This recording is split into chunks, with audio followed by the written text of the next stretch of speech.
መረጠ። ከዛ አንድ ቀን እግዚአብሔር ያው እንደምታዩት እጅ ላይ ጣለው ማለት ነው። ማ ላይ ጣለው?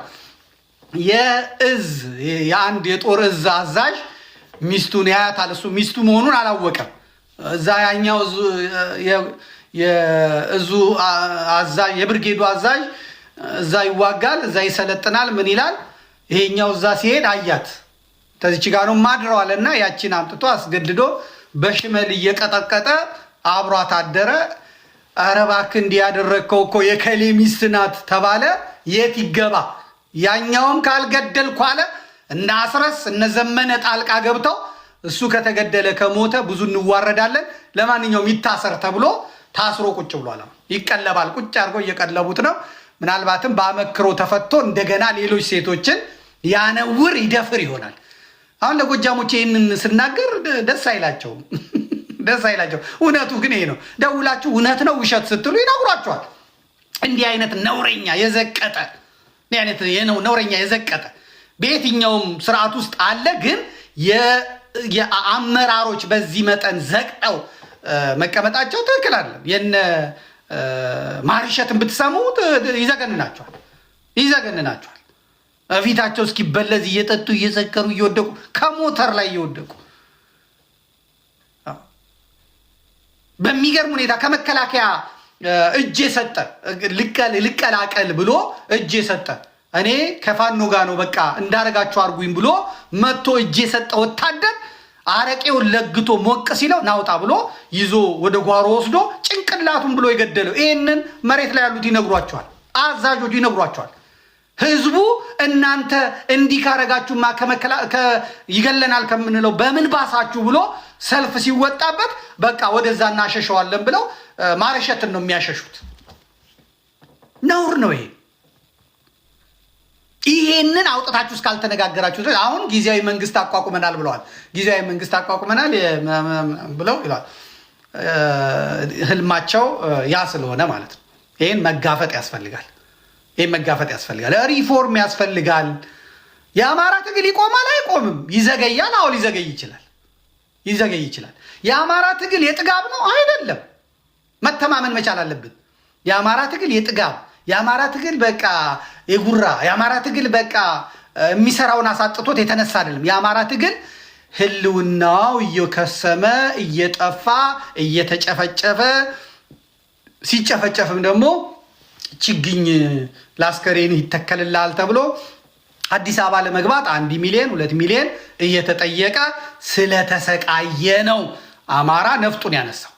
እኔ አሁን ደረቴን ነፍቼ እኮ የአማራን ኮዝ በመላው በዓለም አደባባይ ላይ የምናገረው የትም ብሄድ የማያሳፍር ስለሆነ ነው። አማራ ይዞት የተነሳው ትግል አማራ እንደ ህዝብ መሞት የለብኝም መገደል የለብኝም መጨፍጨፍ የለብኝም ብሎ የተነሳውን ይዞት የተነሳው ትግል ሀቀኛና እውነተኛ ስለሆነ የትም ብቀርብ የትም ብሄድ አንገቴን የማልደፋበት ስለሆነ ነው ደረቴን ነፍቼ አደባባይ የምወጣው ማለት ነው። ተከፍሎኛል 5 ሳንቲም ማንም ይከፍለኝ? አማራ ለገዳዩ ነው የሚከፍለው። አማራ ለገዳዩ ነው የሚያዋጣው። አማራ ለአራጁ ነው ካራ መግዣ የሚሰጠው። አሁን ሌላው ይሰድበኛል እንዴ? አይሰድበኝም። አማራ ነኝ የሚለው እኮ ነው ተቅማጥ የሚያመጣ ስድብ የሚሰድበኝ የአማራ ነኝ የሚለው አካል። ቋቅ የሚል ወደ ላይ የሚያስመልስ ስድብ የሚሳደበው ይሄ አማራ ነኝ የሚለው አካል ነው። እስቲ ዋቸው ሁሉንም እስቲ የጎጃም አክቲቪስት ነኝ የሚለውን በሙሉ ግቡና ይዩ። እነ ግርማ አየለን ሌሎቹንም ግቡና ይዋቸው። እንደ ይሄ ነው ሽበሉ የስጋ ቆራጩን ገብታችሁ ያቸው። እነዚህ ድቅል ማንነት ያላቸው በአማራነታቸው የሚያፍሩ የተልባ ስፍር የሆኑ አቋም የሌላቸው የጎጃምን ህዝብ በላይ ዘለቀን የማይወክሉ ጀግንነት በበራቸው ያላለፈ ሃይማኖት የሌላቸው አውርቶ አደሮች በእኔ መጠን እንኳን ቆመው ተደፈርን ተገደልን አይሉ እነሱ ናቸው እኔ ላይ የሚውሉት። እነሱ ናቸው እኔ ላይ ቋቅ ሲሉ የሚውሉት። እኔ ቃል ስለገባው ነው።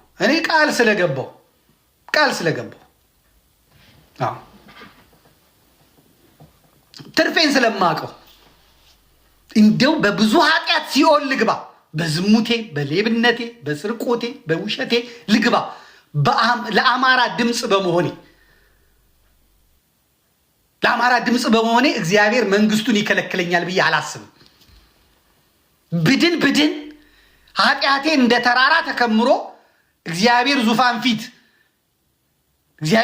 ፊት ለዚህ ህዝብ ላንቃዬ ልሳኔ እስኪሰነጠቅ የጮኩትን ጩኸት ሚዛኑ ላይ ጠብታ አድርጎ በላይ በጥርኝ ውሃ እንደዳ ነው። እኔ አማራ መዳኛዬ ነው ብዬ ነው ያሰድኩት። የአማራ ኬዝ መዳኛዬ ነው ያስኩት። የአማራን ጉዳይ ያዙና ገብታችሁ ታገኙታለች። አሁን ብዙ ሰው የአማራ ኬዝ ገንዘብ ያበላል፣ የአማራ ኬዝ እንደዚህ ያደርጋል፣ የአማራ ኬዝ የእሱን ችግር መናገር ምናምን ይሳል። ግባና ይኸው የአማራን ጉዳይ ይዘህ ስትሄድ የሚጠብቅህ እሳት ነው የሚጠብቅህ። ትግሬዎቹ እኮ ስትሄድላቸው አሁን የትግሬን ኬዝ ይዘህ ስታጮህላቸው ትግሬዎቹ ንጉስ ነው የሚያደርጉህ። ትግሬዎቹ የወርቅ ካባ ነው የሚያለብሱ። አላያችሁ? እነ ደሩ ዛረሩ እነ ማንትስዬ ምናምን በአንዴ ተገልብጠው ከትግሬ በላይ ትግሬ ሲሆኑ በቪአይፒ እኮ ነው መቀሌ ድረስ የተወሰዱት። ባሉበት ደግሞ ብዙ ቀዳዳቸው ይሸፈንላቸዋል። እስቲ የኦሮሞን ኬዝ የሚይዙትን ሰዎች ተመልከቱ። በቪአይፒ እኮ ነው የሚሄዱት። በአውሮፕላን እኮ ነው የሚሄዱት። የኦሮሞን ኬዝ ይዘው ኦሮሞ እንደዚህ ምንትሴና የሚጮሁት እነ ናትናኤልን በሉት፣ እነ ጌትነት አልማው በሉት፣ እነ ስዩም ተሾመ በሏቸው፣ እነ ቶማስ ጃጀው በሏቸው። ራሳቸው ተገልብጠው የኦሮሞን ኬዝ ይዘው ኦሮሞማ ወይም ሞት ያሉት ሰዎች ክብራቸው፣ ዘውዳቸው፣ አክሊላቸው። እስቲ የአማራን ኬዝ ያዝ፣ እኔን ተመልከተኝ። የአማራን ኬዝ ይዘ እኔን ተመልከተኝ። ወቀጣውን ማለት ነው። መናፍስቱ በሙሉ ተሰባስበው ጦራቸውን ሰይፋቸውን ይዘው የሚሉት እኔ ላይ ነው። ደግነቱ እግዚአብሔር እስካሁን አልገለጠብኝም ኃጢአቴን፣ በደሌን። እኔም ደግሞ ብዙም በየመጠጥ ቤቱ ብዙ አልተልከሰከስኩም እና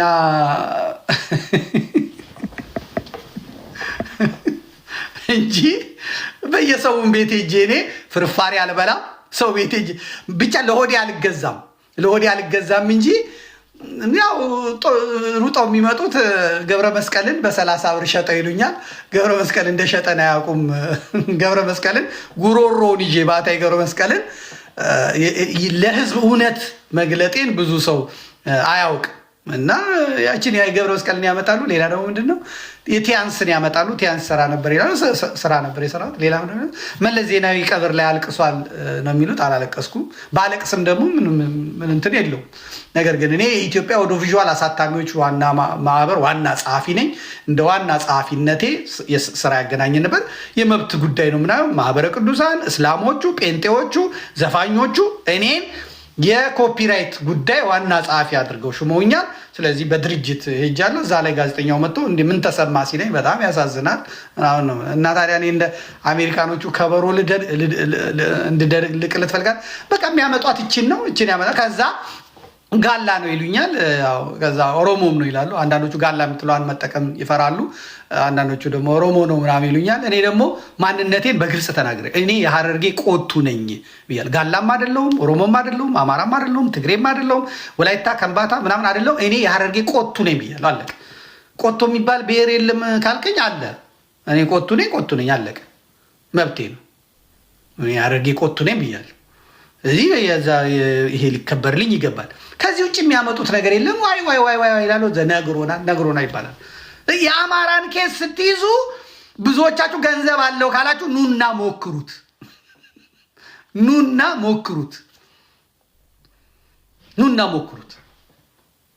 ብዙዎቹ ይህንን ነው የሚያወሩት። እንደዚህ ሆኖ እንደዚህ ናና ሞክረው።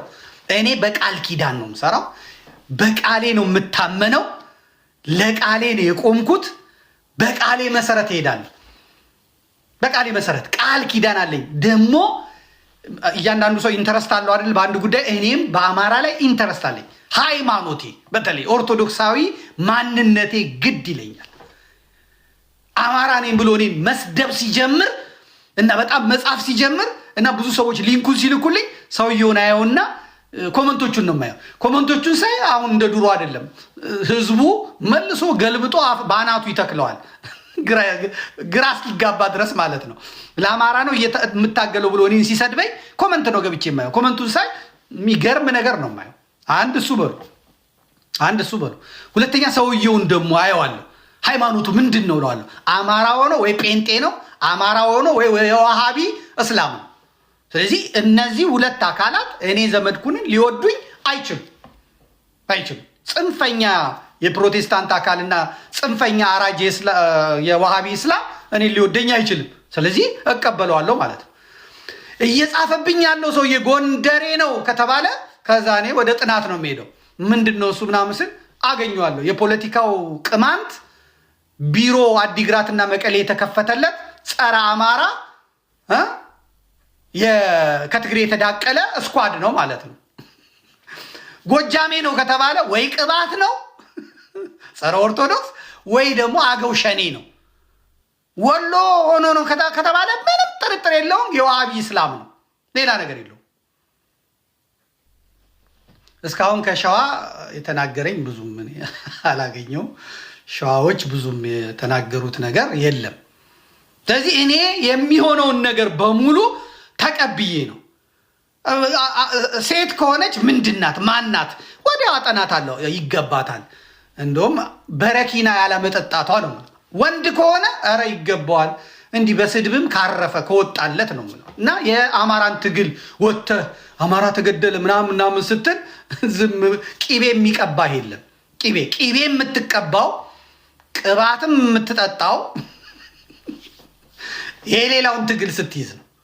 የሌላውን ትግል ይዘህ ሄደህ ስትል ጅጋኑ ይላል፣ የኛው ደግሞ ሌንጨከኛ ይላል፣ የኛው ደግሞ ጥገኛ ስለሆኑ ማለት ነው። ይሄኛው እናቴ ገጀራ ይዞ ነው የሚጠብቀ ምን ያገባ ምናምን ይላል። የክፋቱ ክፋት ያው የአማራን ትግል ይዤ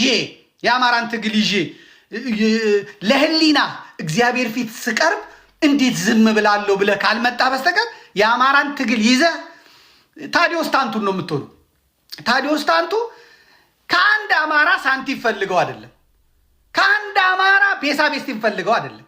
የወላይታ ሰው ናቸው። ህሊና የሚባላል። ህሊና ደግሞ እግዚአብሔር ነው። ለህሊናቸው ብለው አልዋሽም።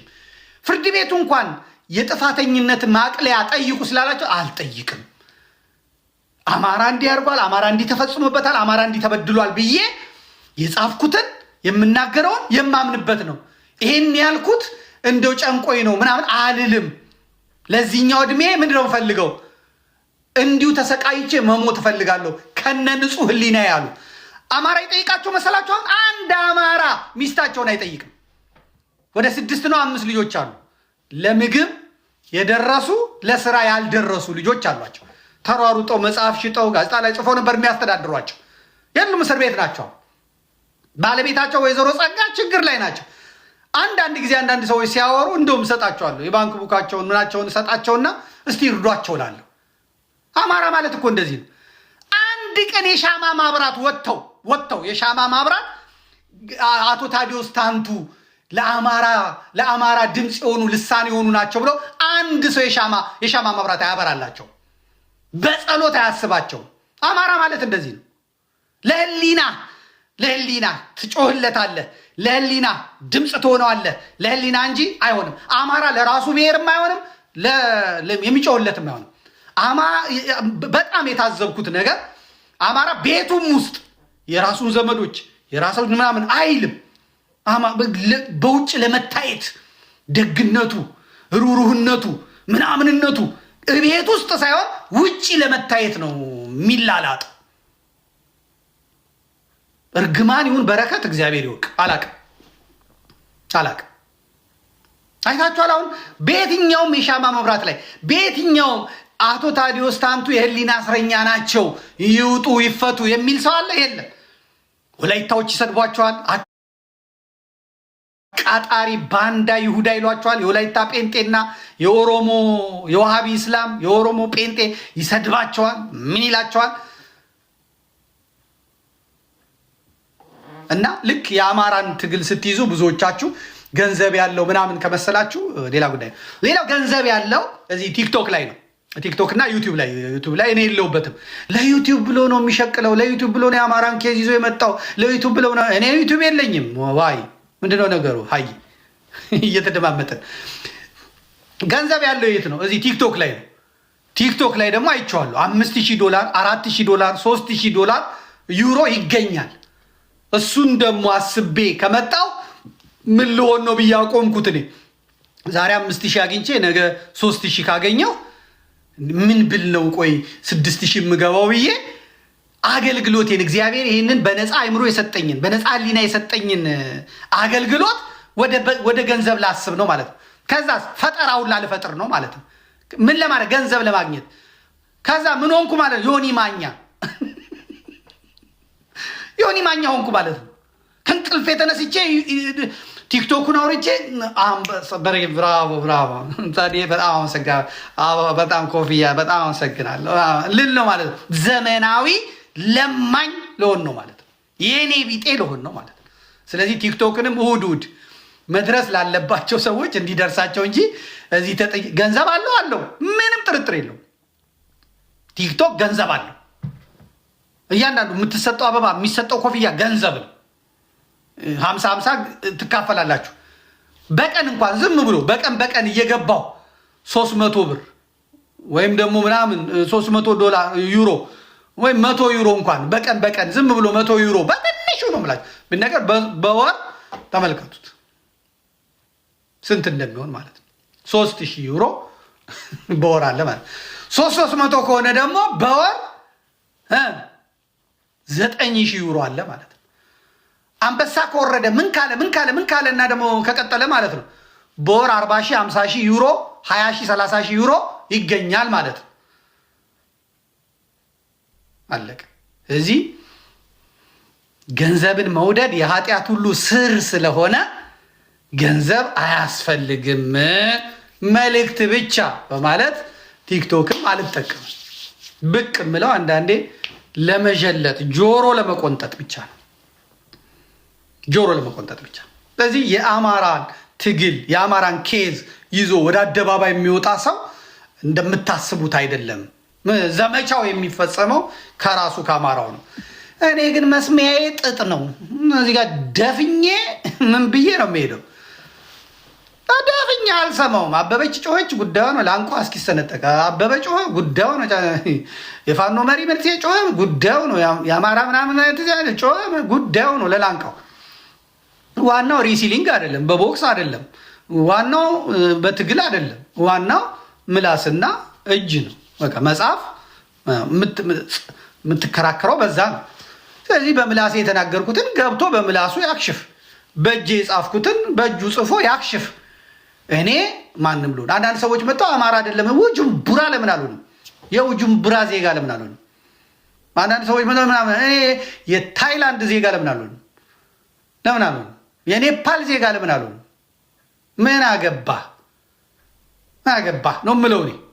ምክንያቱም እኔን የተናገርኩትን ንግግር ያቀረብኩትን መረጃ አውጥቶ ይሄ ስህተት ነው፣ ይሄ ትክክል ነው፣ ይሄ ትክክል አይደለም ብሎ መሞገት እንጂ እኔን መጥቶ ቢልብኝ ጉዳይ አይደለም ልላችሁ ፈልጌ ነው።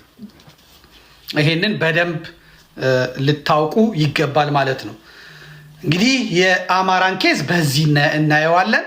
ግፉ ጽዋው የሚቀር ነገር ያለ ይመስለኛል። ዝም ብዬ ሳስበው የጎደለ የሚቀጣው ቅጣት ከእግዚአብሔር ዘንድ ያለቀ አይመስለኝም። ለዛ ይሆናል ይሄ መጣው ብዬ እላለሁ። ግን ይሄን መስበር ደግሞ ይቻላል። የአማራ ፋኖ ሁለት ቦታ ሆኗል። እንደው ወደ አንድ ቢመጣ ትላላችሁ። ሁለቴ ተጠርቻለሁ። አንደኛው ሸዋ፣ አንደኛው ደግሞ ጎንደር ተጠርቻለሁ። የሆነ ደረጃ እነማ ጌታ አስራደ እነማ ባሉበት ማለት ነው። የሸዋውም በሄድኩ ጊዜ ተጠርቼ ነው የሄድኩት። ከሄድኩ በኋላ ይቀረጽ ነው ያልኩት። አንደኛውን ኤልያስ ክፍሌ፣ አንደኛውን ልጅ ተድላ፣ አንደኛውን እኔ ነግረን ይሄ ለታሪክ የሚቀመጥ ስለሆነ እናንተ ቅረጹ እኔም ቀርጻለሁ ብዬ ነው የቀረጽኩት። 10 ምናምን ቆይተናል። አንድም የወጣ ቅጄ የለም። ዘመድኩን ይሄን አጠፋ የሚባል ስጠቀልለው እኔ አማራ በባህሉ፣ አማራ በሃይማኖቱ፣ አማራ በሀገር ሽማግሌ ወግ መሰረት ታረቁ።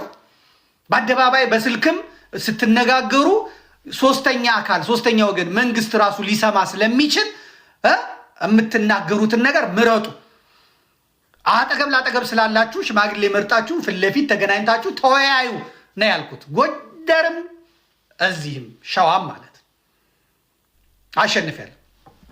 የጎንደሩ ጊዜ እነ አዱኛው፣ የጎንደሩ ጊዜ እነ ዘመኑ የሚባሉ አሜሪካን ሀገር ያሉ ትልልቅ አባቶች ደግሞ ከኋላ አድርጌ የሳተ ሲኖር በእንትን ቃል እያሉ ያ ግን የፖለቲካ የርዕዮተ ዓለም ሳይሆን ዋናው ነገር ጫፍና ጫፍ የያዙት ሰዎች ተቀራርባችሁ ተወያዩ፣ ተነጋገሩ፣ ፍቱት ነው የኔ እርቅ የኔ ሽምግልና የነበረው። በሚስት በርስት በፖሊሲ አይደለም። በቃ ተራርቃችሁ አይሆንም። በሀገሩ ባህል መሰረት ፍቱት ነው። የጎንደር የሽምግልና ወግ ራሱን የቻለ ነው። የወሎ የሽምግልና ወግ የራሱን የቻለ ነው። አሁን ጎሎ ስትሄዱ ዘወልድ የሚባል የሽምግልና ወግ አለ። ሸዋ ስትሄዱ የራሱ አለ። ጎንደር ስትሄዱ፣ ጎጃም ስትሄዱ የሽምግልና ወግ አለ። በባህላቸው በእሴታቸው በራሳቸው ደንብ ስነ ስርዓት ነው መፍታት ያለባቸው ነው ያልኩት። አሁን ብዙዎቻችሁ ይሄ ደግሞ የፖሊሲ ጉዳይ፣ የአመራር ጉዳይ፣ የርዕዮተ ዓለም ጉዳይ፣ ጳጳሱ መስቀል፣ ካህኑ ታቦት፣ ሼኩ ምናምን ይዞ ፓስተሩ ስለሄደ አይፈታም። የርዕዮተ ዓለም ጉዳይ የሚፈታው አንደኛውን በማመን በቃ ያንተ ርዕዮተ ዓለም ከኔ የተሻለ ነው አንተ ጋር ልቀላቀል በማለት፣ ሌላው ደግሞ በመዋጥ ትልቁ አንበሳ ትንሹን አንበሳ በመዋጥ፣ ሶስተኛው ደግሞ አልዋጥምም አልቀላቀልምም እኔ በቃ አልፈልግም ብሎ መንካት።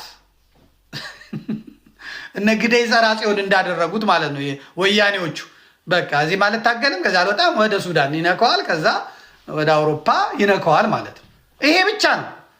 አሁን ጳጳሳት የሚያስቸግሩ አሉ። ሸዋ ላይ አባታችን ቡራኬ ይስጡን እኛ ታርቀናል ምናምን ብለው ድርጅት መስርተናል ብለው እነ እስክንድር አንድ ታዋቂ ሊቀ ጳጳስ ጸሎት አስደርገውም ብለው ነው የሸወዷቸው። ከዛ አባታችን ይሄ እኮ እንደዚህ ነው ምን የምናውቃለሁ እገሌን ያስገባኝ እዚህ አሜሪካን ሀገር ያለ እገሌ የሚባል ብለው ነው የነገሩኝ። እኔ ምን አውቃቸዋለሁ ምናምን ብለው ትክክል አይደለም። አሁንም የጎንደርን ጉዳይ ያያችሁ እንደሆነ ጳጳስ እያደከሙ ነው፣ ምን እያደከሙ ነው። ግን የጎንደሩን ጉዳይ በዚህ ሁኔታ አይፈታም። ትልቅ የእንትን ጉዳይ ነው ያላቸው። የርዕዮተ ዓለም ልዩነት ነው ያላቸው። የራሱ አመለካከታቸውም አንድ አይነት አይደለም። ጎንደሮች ናቸው። ጎንደር አማራ ውስጥ ነው ያሉት። ስለዚህ በቴዎድሮስ አጽም በመይሳው ካሳ በምንጥ በ44ቱ ስላልክ አንድ አይሆን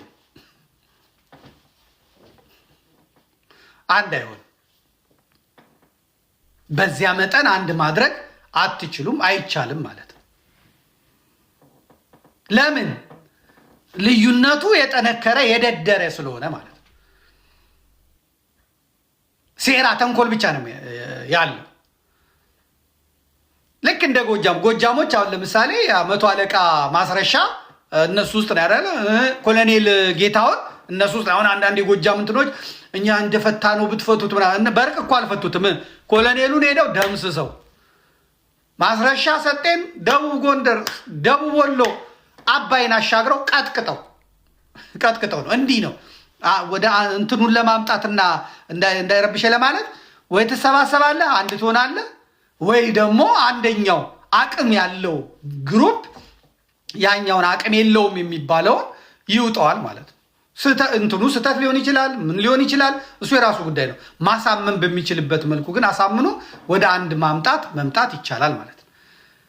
ጎንደሮቹን ተጠንቀቁ ብያቸዋለሁ። ተጠንቀቁ። ይሄ እስክንድር ቡድን የአፋድ ቡድን ማለት አፋድ ማለት ያው ታወቀና የአብይ ፋኖ ማለት ነው እና ዋጋችሁን ያስከፍሏቸዋል። ተዉ እረፉ ብያቸዋል። እሺ አሉ፣ እምቢ አሉ። ያው ሄዱበት። አሁን ተመተው የተኙ አሉ። እነዛ ከቀጠሯቸው በኋላ እነዚህኛዎቹ እንከፎች ቦታው ላይ ሲሄዱ እነዛ የሉም። ከዛ ድሮኗ መጣችና እንካ ቅመስ። እዛ ገሌ የምትሏቸው ሰዎች ቆስለዋል። ጠባቂዎቻቸው በሙሉ ሞተዋል። ይህም በደንብ መነጋገር መቻል አለባቸው። አሁን ከሚዲያ ላይ ያጣችሁት ሰው የለም? ከሚዲያ ላይ ከጎንደር ከሚዲያ ላይ በየጊዜው በየሰዓቱ ያጣችሁት የለም? አሁን እንኳን እያገገመ መጥቷል። እድሜ ለንስሐ የሰጠው ሰው፣ ታው ሲባል እምቢ ያለ ሰው፣ እንደ ሴተኛ ዳሪ እዚህና እዛ ነገር እያባላ ያለ ሰው፣ ነገር ግን ዋጋውን አግኝቶ ነበር፣ ዋጋውን ሰጥተውት ነበር። ስለዚህ ለእርቅ አይደለም የሚመጡት፣ ለማዘግየት ነው የሚመጡት። ለማዘግየት ነው የሚመጡት። እንዴት ነው የሚፈታው ተተባለ፣ ጦርነት ከተነሳ ይፈታል። አሁን ከትግራይ ጋር ጦርነት አብይ ከከፈተ ወይ ከኤርትራ ጋር አብይ ጦርነት ከከፈተ የፋኖ ይሄ ጎንደር ላይ 2 የሆነው፣ ጎጃም ላይ 2 የሆነው፣ ሸዋ ላይ 2 የሆነው፣ ወሎ ላይ 2 የሆነው የፋኖ እንቅስቃሴ ይፈታል ማለት ነው። ምክንያቱም የነደረጀ ቡድን ከጎንደር የነጌታ አስራደ ከመንግስት ጎን ይቆምና ከትግሬ ጋር እዋጋለሁ ይላል፣ ከኤርትራ ጋር እዋጋለሁ ይላል ማለት ነው። ኤርትራ ጥይት እየሰጠችው፣ ኤርትራ ተተኳሽ እየሰጠችው ከኢትዮጵያ ጋር ከተገጠመ ከአንቺ ጋር ገጥማለሁ ይላል። ኤርትራውያኖቹ ደግሞ ምን እንዳሰቡ አላውቅም። ኤርትራውያኖቹ ለነ ሀብቴም ጥይት ይሰጣሉ፣ ለነ ደረጀም ጥይት ይሰጣሉ። እና ሀብቴ ምንድን ነው ያሰባችሁት? ምንድን ነው ስላችሁ አላወቅንም እኮ እኛ ያው አንድ ላይ ትታረቃላችሁ ብለን ነው ይሏቸዋል። መድኃኒዓለም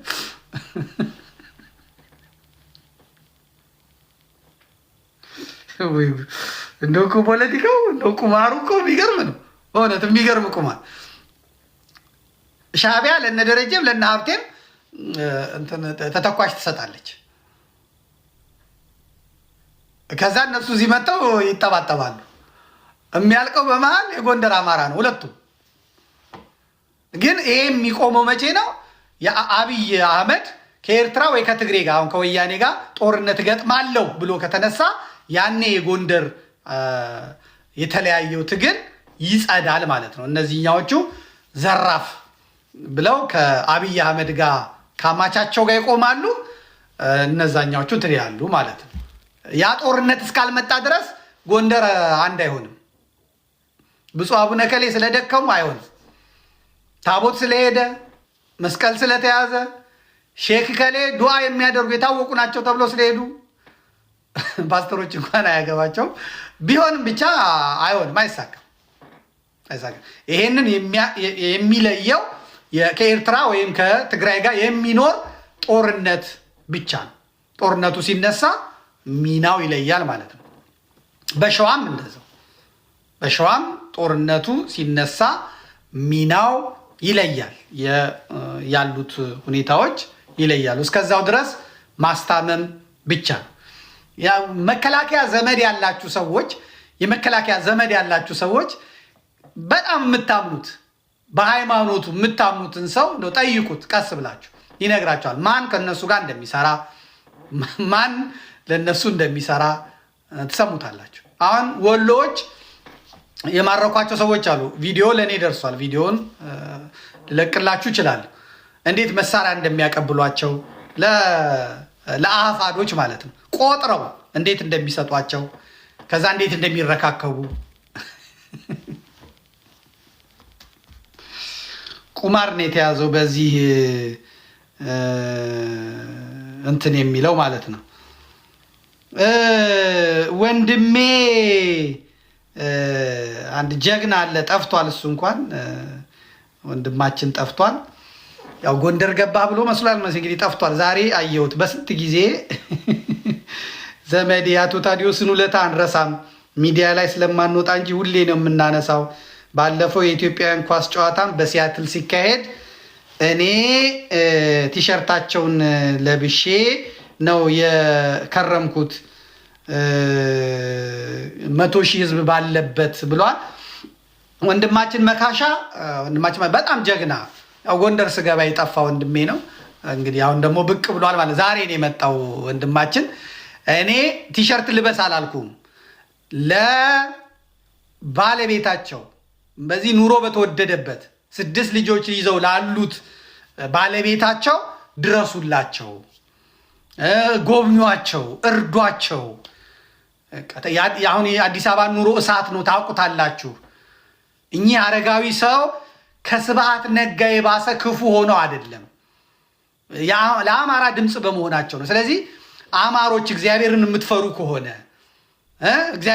ከሆነ አሁን እንደዚህ ስትባሉ እናንተ እንዴት ምናምን በምላስ አይደለም፣ በምላስማ አንደኛ እኔ ካህን ዘር ነኝ፣ አባቴ የጳጳስ ዘር ነው ምንትስዬ ምናምን ያንን የዘርህኑን አንሷቸው፣ እርዷቸው፣ ደግፏቸው ነው ያልኩት።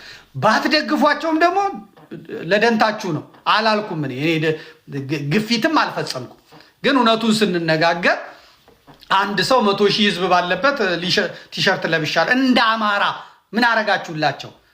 ሁሉ በቀዘነ ሰዓት፣ ሁሉ በፈራ ሰዓት፣ እኔ አማራ ነኝ ማለት ባፈረፍበት ሰዓት፣ ከሁን እገድላለሁ ብሎ ሌላው እንዲሞትለት በሚፈልግበት ሰዓት፣ የቤት ቀጋ የውጭ አልጋ ሆኖ በሚሄድበት ሰዓት፣ አፈ ቅቤ ልበ ጩቤ ሆኖ በሚሄድበት ሰዓት፣ እንደ እስስት በሚለዋወጥበት ሰዓት እኔ ወላይታ ሰው ነኝ ምን አገባኝ ለአማራ ሳይሉ አማራ በኢትዮጵያ ምስረታ ሀገረ መንግስት ምስረታ ላይ ያደረገውን አስተዋጽኦ እንጀራ የአማራ ሴቶች የኬሚስትሪ ውጤት ነው ብለው የተናገሩ ቋንቋውን፣ ፊደሉን፣ ታሪኩን ሰንዶ ያስቀመጠ ነው።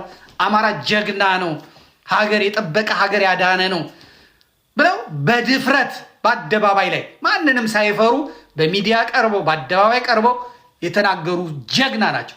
አማራው ተሸማቆ ጥፍሩ ውስጥ ገብቶ የሚደበቅበት ባጣ ሰዓት እኚህ የወላይታ ተወላጅ ምርጥ ኢትዮጵያዊ ናቸው ስለ አማራ የተናገሩት። ራሳችሁን እስቲ በሳቸው ሚዛን አስቀምጡ። ምንም ከእናንተ ፈልገው አይደለም። ምንም ነገር የታወቀ ነው። አማራ እስር ቤት ከገባ በኋላ ይረሳል። እኔ አሁን አንዲት ስህተት ብትገኝብኝ የሚሰቅለኝ አማራው ነገርኳቸው። የሚሰቅለኝ አማራው የሚሰቅለኝ ድንጋይ ይዞ ከፊት የሚሰለፈው ገጀራ ይዞ የሚሰለፈው አማራ ነው። እግዚአብሔር እንደው ስህተት እንደው ግደለኝ እንጂ ስህተት ሰርቼ አማራ እጅ ላይ አትጣለኝ፣ አማራ ምላስ ላይ አትጣለኝ። ይሄን ነው የምጸልየው። እግዚአብሔር ሆይ እንዲሁ እንዳበጃጀ ጸጥ አድርገኝና አሰናብተኝ ወደ ላይ ወሰደኝ እንጂ እኔ አማራ እጅ ላይ መውደቅ አልፈልግም። ምህረት ርህራሄ የላቸው። ምላሳቸውን የምታዩት ነው። ቲክቶክ ላይ ግቡና ምን ይሆን እዩ። ግን ለህሊናዬ በቃ አለቀ። ልክ ጋሽ ታዲዮስ እንደሚያደርጉት ለህሊናዬ እኔ ነፃ ነኝ። የምተኛው እንቅልፍ በስመ አብ ወወልድ ወመንፈስ ቅዱስ አሐዱ አምላክ የምተኛው እንቅልፍ አሁን እንደዚህ ተናግሬ ሲል አቤት የምተኛው እንቅልፍ፣ አቤት ከላይ ላይ የሚወርደው ሸክም፣ አቤት በታሪክ አልጠየቅ። ይሄ ተሰንዶ የሚቀመጥ ነው። አምላኬ ፊት ስቀርብ፣ እግዚአብሔር ፊት ስቀርብ ደግሞ ይሄኛው ኃጢአት ነው፣ የሂማሊያ ተራራን የሚያክል ይሄኛው የኪሊማንጀሮን ይሄ ራስ ዳሽንን የሚያክል ኃጢአት አለብህ፣ በደል አለብህ የሚለኝ ጌታዬ ደግሞ በዚች ከቁጥር ማትገባ ድሃ ተበደለ፣ ፍርድ ተጓደለ ብዬ በምጮኸው ጩኸት እግዚአብሔር ለመንግስቱ ይራራልኛል ብዬ ተስፋ አደርጋለሁ። በእውነት እግዚአብሔር ምስክሬ ነው። ተስፋ አደርጋለሁ እንጂ እዚህ ምድር ላይ ካለው እሱን እርሱት፣ ምድር ላይ ያለውን እርሱት። እንቀጥላለን። አለ ግን ሰው አለ እዚህ ጋር ያላችሁ ታፕ ግማሽ ሚሊየን ደርሳችኋል። ታፕ ግማሽ ሚሊየን እታች ያለውን ኮፒ ሊንክ ሼሩን ቶሎ እያየዋችሁ ዝም አፋችሁን ከፍታችሁ ማየት አይደለም። እንግዲህ ተመልከቱ። በቴሌቪዥን ወደ 10-20 ሚሊዮን ህዝብ፣ በራምብል እንደገና በትዊተር እንደገና በዌብሳይት የሚያየው ህዝብ ታሎ እዚህ ደግሞ ወደ 900 ሰው ቁጭ ብሏል ወደ ላይ። ምክንያቱም ብዙ አማራጮች ስላሉት ቲክቶክ ምንም ያለው እዛ ዌብሳይቱ ላይ ያየ ስለሆነ ውጭ ያላችሁ ገባ በሉ ቲክቶክ ላይ ታፕ አድርጉ፣ ኮፒ ሊንክ ሼር አድርጉ። 1 ሚሊዮን ይገባል ማለት ነው። አላችሁ እስቲ አለን አሉ እንዴ? ወይስ ልቀይር? ወደ ሁለተኛው ልገባ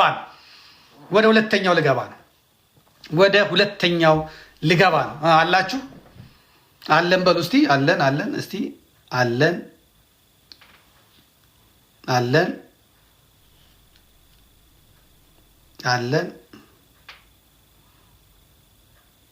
አለን እያለ ነው ሰው። እሺ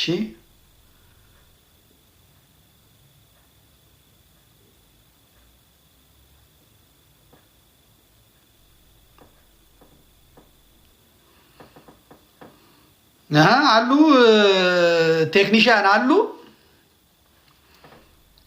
ከሌሉ እናቁመው። አለን አለን አለን አለን አለን አለን ብሎ ይጻፉ። አለን አለን አለን አለን አለን አለን አለን አለን። ዛሬ በደንብ ነው የምናመሸው። እኔም ካፖርቴን በደንብ አድርጌ ነው የመጣሁት ብርዱን ለመቋቋም ስል ማለት ነው።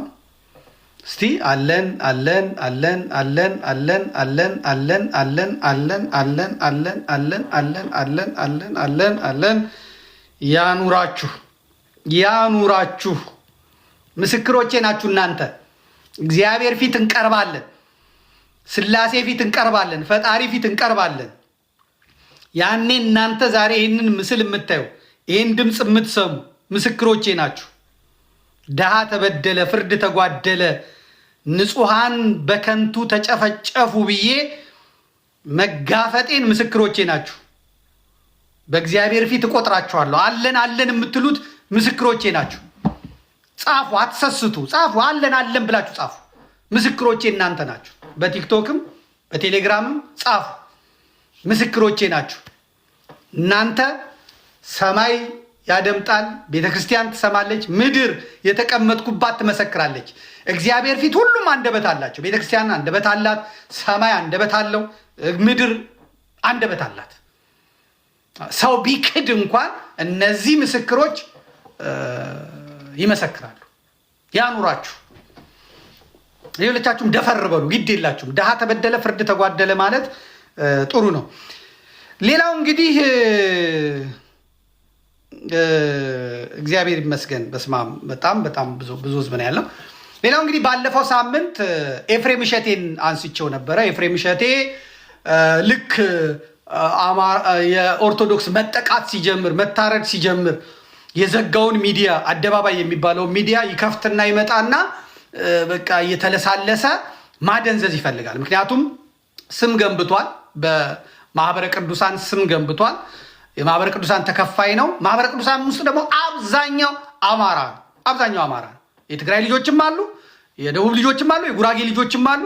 አብዛኛው ግን አማራ ነው እና የአማራን ገንዘብ እየበላ እንግዲህ እሱ አሜሪካን ሲሄድም የማህበሩ ቢሮ ውስጥ ተቀምጦ በወር 1,000 ምናምን ዶላር እየከፈሉት ነበር የሚለው የማህበረ ቅዱሳን ምናምን የአሜሪካ ተወካይ ተብሎ ማለት ነው። አደባባይ ሚዲያንም ሲከፍት ያንን ሁላ ገንዘብ ያንን ሁላ ዶላር ይሰጥ የነበረው የአማራው ህዝብ ነው። ነገር ግን አማራው ጄኖሳይድ ተፈጽሞበታል ለማለት ቋቅ ነው የሚለው። አሜሪካ ሄደው በኦነግ ስም እጅ የሰጡ ሰዎች የኦሮሞ ነፃ አውጪ ግንባር አባል ስለሆንኩ አጎቴ መስራች ስለሆነ አገር ውስጥ መኖር አቅቶኛል ብለው በኦነግ ስም እጅ የሰጡ ሰዎች አሁን ደግሞ እንደገና መጥተው የአማራን ትግል መጥለፍ የለባቸው ብዬ ያው እንደምታውቁት እኔ የሐረርጌ ቆቱ መራታው ዘመዴ እንደምታውቁት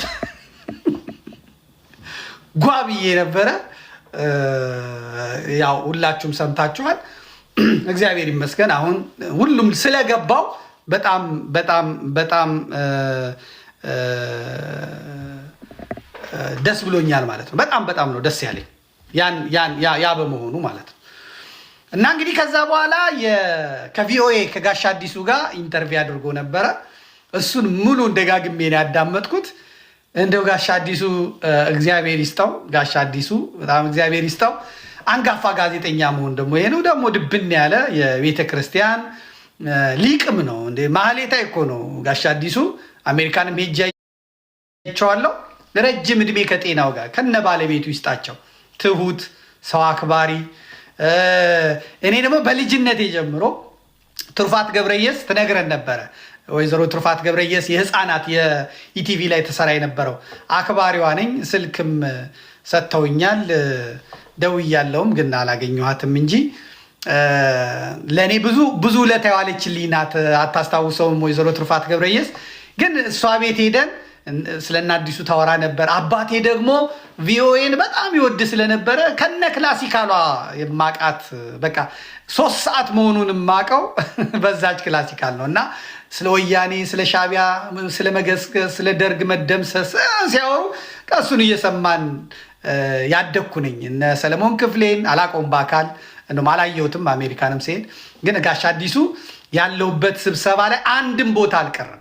ቤተክርስቲያንም ምንም እንደምታዩት ነው። እንግዲህ ጋሽ አዲሱ በክረምት ነው የሄድኩት። እዚህ በጣም ብዙ 100 ሰዎች የተገኙበት ስብሰባ ላይ መጥቶ ነበረ። በሚገርም ሁኔታ ቃለ መጠይቅ ስንት ጊዜ ላርግልህ ሲለኝ አይደለም አልመችም። ምክንያቱም እኔ የተገለጥኩበት መንገድ ለአንተ አይመችም። አንተ ስንት የሀገር መሪ፣ ስንት ፖለቲከኞች፣ ስንት ሊቃውንት ኢንተርቪው ስትሰጥ ቆይተህ አሁን እኔ አንተ ጋር መጥቼ እብድ መጫወትም አልችልም። ደግሞ መስመሩን ይዤ እንደው ትሁት እንኳን ልሁንና እንደው በረድ ብዬ ላውራ ብልም በአጠቃላይ አድማጭ ተመልካቹ ዘመዴን አመመው ጠበል ይሂድ ነው የሚሉት። አሜሪካ እዛ ሆስፒታል ይገባ ነው የሚሉት። ምክንያቱም የሌለብኝም ባህሪ አመጣለሁ፣ አስወቅሳለሁ በሁለቱም ስሉ ግድ የለም መሀሉን እብደቱንም አትቶ ደግሞ ብዙም ደግሞ እንትን አትበል እና ግድ የለም ግን ህዝብ ልጠይቅህ እኔ አለኝ። ያንን ስመኘው የነበረውን ወንድም አባት በአካል ማግኘት ጉልበቱን የሳምኩት እግዚአብሔር በሚያውቀው ጥንቅቅ ያለ ጋዜጠኛ ስለሆነ ማለት ነው። እና ያው ቃለ መጠይቅ ሰጠው በእውነት ተጠንቅቄ ማለት ነው። ጓ ማለትም እየፈለግኩ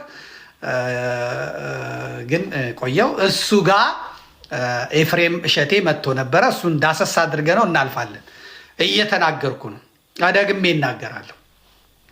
እናገራለሁ። ምንም የሚያመልጥ ነገር የለም። ኤፍሬም እሸቴ አጠገብ የሚመጡ አማራንን የሚሉ ካሉ ግማሽ ናቸው። ከጎንደር ከሆነ የፖለቲካው ቅማንት ነው፣ ጸረ አማራ ብአዴን ነው የሚመጣው። በስም ዝርዝር እመጣላችኋል። የሚመጡትም ደግሞ አሁንም አማራው ደሞዝ እየሆናቸው አሜሪካን ቤተክርስቲያን እያገለገሉ ካህን ምናምን ብለው መጥተው እሱ ጋር የሚተነትኑ ካሉ ግማሽ ነው፣ ወይ ደቡብ ናቸው ወይ ኦሮሞ ናቸው። አለቅ። እኔ አሁን ይህን ፈልጌ አይደለም፣ ጉዳዩ ነው የሚያስገድደው። ይሄ የዘር ፖለቲካ አይደል የተያዘው። እና ራስን ገልጠ ነው መሄድ ያለብህ። ገልጠ እዛ እኔ እንደዚህ ነው የምለው ማለት ነው ያለብህ እንጂ ግጥም ብለህ መተህ እዚህ በስተርጅና በአንዴ ድቁና በአንዴ ክህነት ተሰጥቶህ በ50 ዓመትህ አይቻልም። የክህነት ለዛ ራሱ አለው እኮ አይደል? የክህነት ለዛ አለው። የመስቀል አያያዝ አለው። ካህን ደርባባ ነው። ሰው እንዴት ውዳሴ ማርያም ሳይችል፣ መልካ ማርያም መልካ ኢየሱስ ሳይችል፣ ዳዊት ሳይደግም እንዴት! ኧረ ድፍረት! በጣም ድፍረት። ይሄ በጣም ድፍረት ነው። ቤተክርስቲያኒቷ መጫወቻ ከሆነች ማላገጫ ከሆነች በርኩሰት እንድትሞላ ከተደረገ ቆይቷል። እናውቀዋለን። እነ ትዝታውን የመሰሉ ስንትና ስንት የሚሰሩ ሰዎች ታቦት እንዲያከብሩ መቅደስ እንዲገቡ ሊፈቅዱ የነበሩ ጳጳሳት አሉ። የእነሱን ፖለቲካ የእነሱን እንትን እስካረገላቸው ማለት እነዚህን እንደ ዜጋ ለሀገር ድምፅ እንደምንሆነውና እንትን እንደምለው በሃይማኖት ደግሞ እንደ ሃይማኖት እንገለጣለን ማለት መብት ስላለ ማለት ነው። አዲሱ እንዲህ ይለዋል ኤፍሬምን ምንድነው ክቡር አባታችን መልአክ ሄዶ ይፍቱኝ ይባርኩኝ ይለዋል። እንመልከተው። ከሱ ነው የምንጀምረው። ይፍቱኝ ይባርኩኝ ይለዋል። ይፍቱኝ ይባርኩኝ አባቴ ይለዋል። አባታችን በቅድሚያ ይፍቱኝ ይባርኩኝ ይላል። ጤና ይስጥልኝ አቃቤ ስርዓት አዲሱ፣ እንደዚሁም ደግሞ ይህን ዝግጅት የሚከታተሉ ሁሉ የአዲሱ ሚዲያ ተከታታዮች አባታችን በቅድሚያ ይፍቱኝ ይባርኩኝ ይላል። ጤና ይስጥልኝ አቃቤ ስርዓት አዲሱ፣ እንደዚሁም ደግሞ ይህን ዝግጅት የሚከታተሉ ሁሉ የአዲሱ ሚዲያ ተከታታዮች ይፍቱኝ ነው የተባልከው። ትሄድ ታመጣው ቢያንስ ደግሞ ካህን መስቀሉን ከያዝክ አይቀር በስመ አብ ወወልድ ወመንፈስ ቅዱስ አሃዱ አምላክ አሜን ብለህ ያለው ካህን ስለሆነ አጠገብህ እንደ ካህን አክት አድርገህ ከቀረብክ አይቀር የካህንን ለዛ የካህንን ስራ ሰርተ ነው የምትጀምረው። አንድ እስላም አዲሱ ጋር ቢቀር ቢስሚላሂ ራህማን ቢል መብቱ ነው። ሃይማኖቱ የሚያዘውን ነው የሚያደርገው። አንድ ፕሮቴስታንት ቢሆን በጌታ በኢየሱስ ስም ጀምራለሁ ቢል መብቱ ነው። አንተ ደግሞ ይፍቱኝ ይባርኩኝ ሲባል እግዚአብሔር ይፍታ፣ እግዚአብሔር ይባርክህ፣ በስመ አብ ወልድ ወመንፈስ ቅዱስ አሐዱ አምላክ አሜን፣ እንዴት ነህ አቃቤ ሰዓት መንግስት ብሎ ነው የሚጀምረው። ይሄ ከየት ያምጣው? አዲሱ ተከታዮች እንዴት ናችሁ? ደህና ናችሁ? የለማ የለም። እንዴት ሻሹ ከየት ይምጣ? ቢያንስ ይቺ እንኳን አሁን ካህናት የሚያደርጉት ቆብ ከየት ይምጣ? እንጀራ ነዋ። በሃይማኖት ስም ፊት ለፊት መጥተህ እግዚአብሔርን የሚፈራውን ህዝብ አንገቱን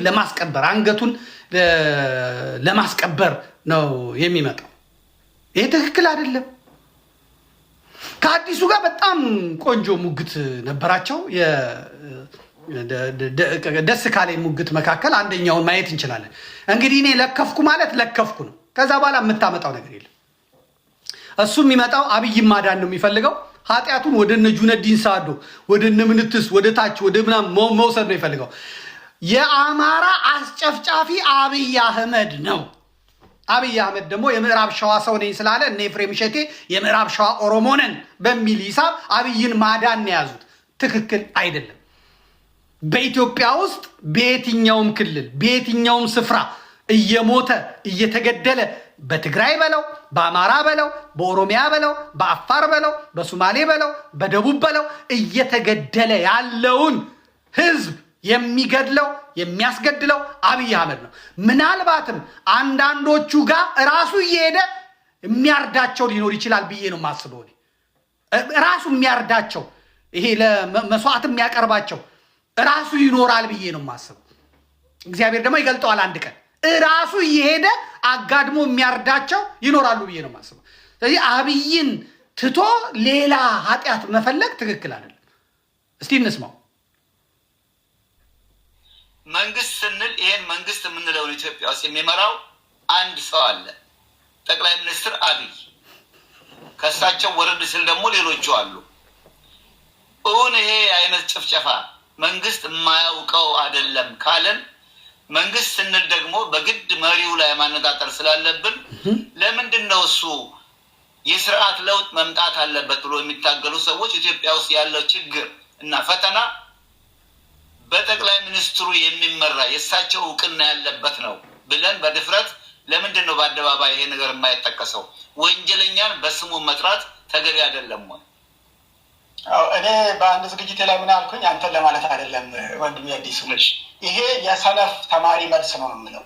ለምን ምንም ስራ አይጠይቅም። አሁን ለምሳሌ ይሄንን እንደዚህ ለመናገር ማንም ቲክቶክ ላይ ያለ፣ ማንም ዩቲዩብ ላይ ያለ፣ ማንም ፌስቡክ ላይ ያለ በቀላሉ ተናግሮት የሚያልፍ ነው። አንተ ለምን አትናገርም ነው? ለቲክቶከሮች ሳይሆን አንተ ለምን አትናገርም ነው። የሃይማኖት አባት ነህ፣ የሃይማኖት መሪ ነህ፣ አስተማሪ ነህ፣ የሚዲያ ባለቤት ነህ። ብዙዎች ይሰሙሃል፣ ሚሊዮኖች ይሰሙሃል።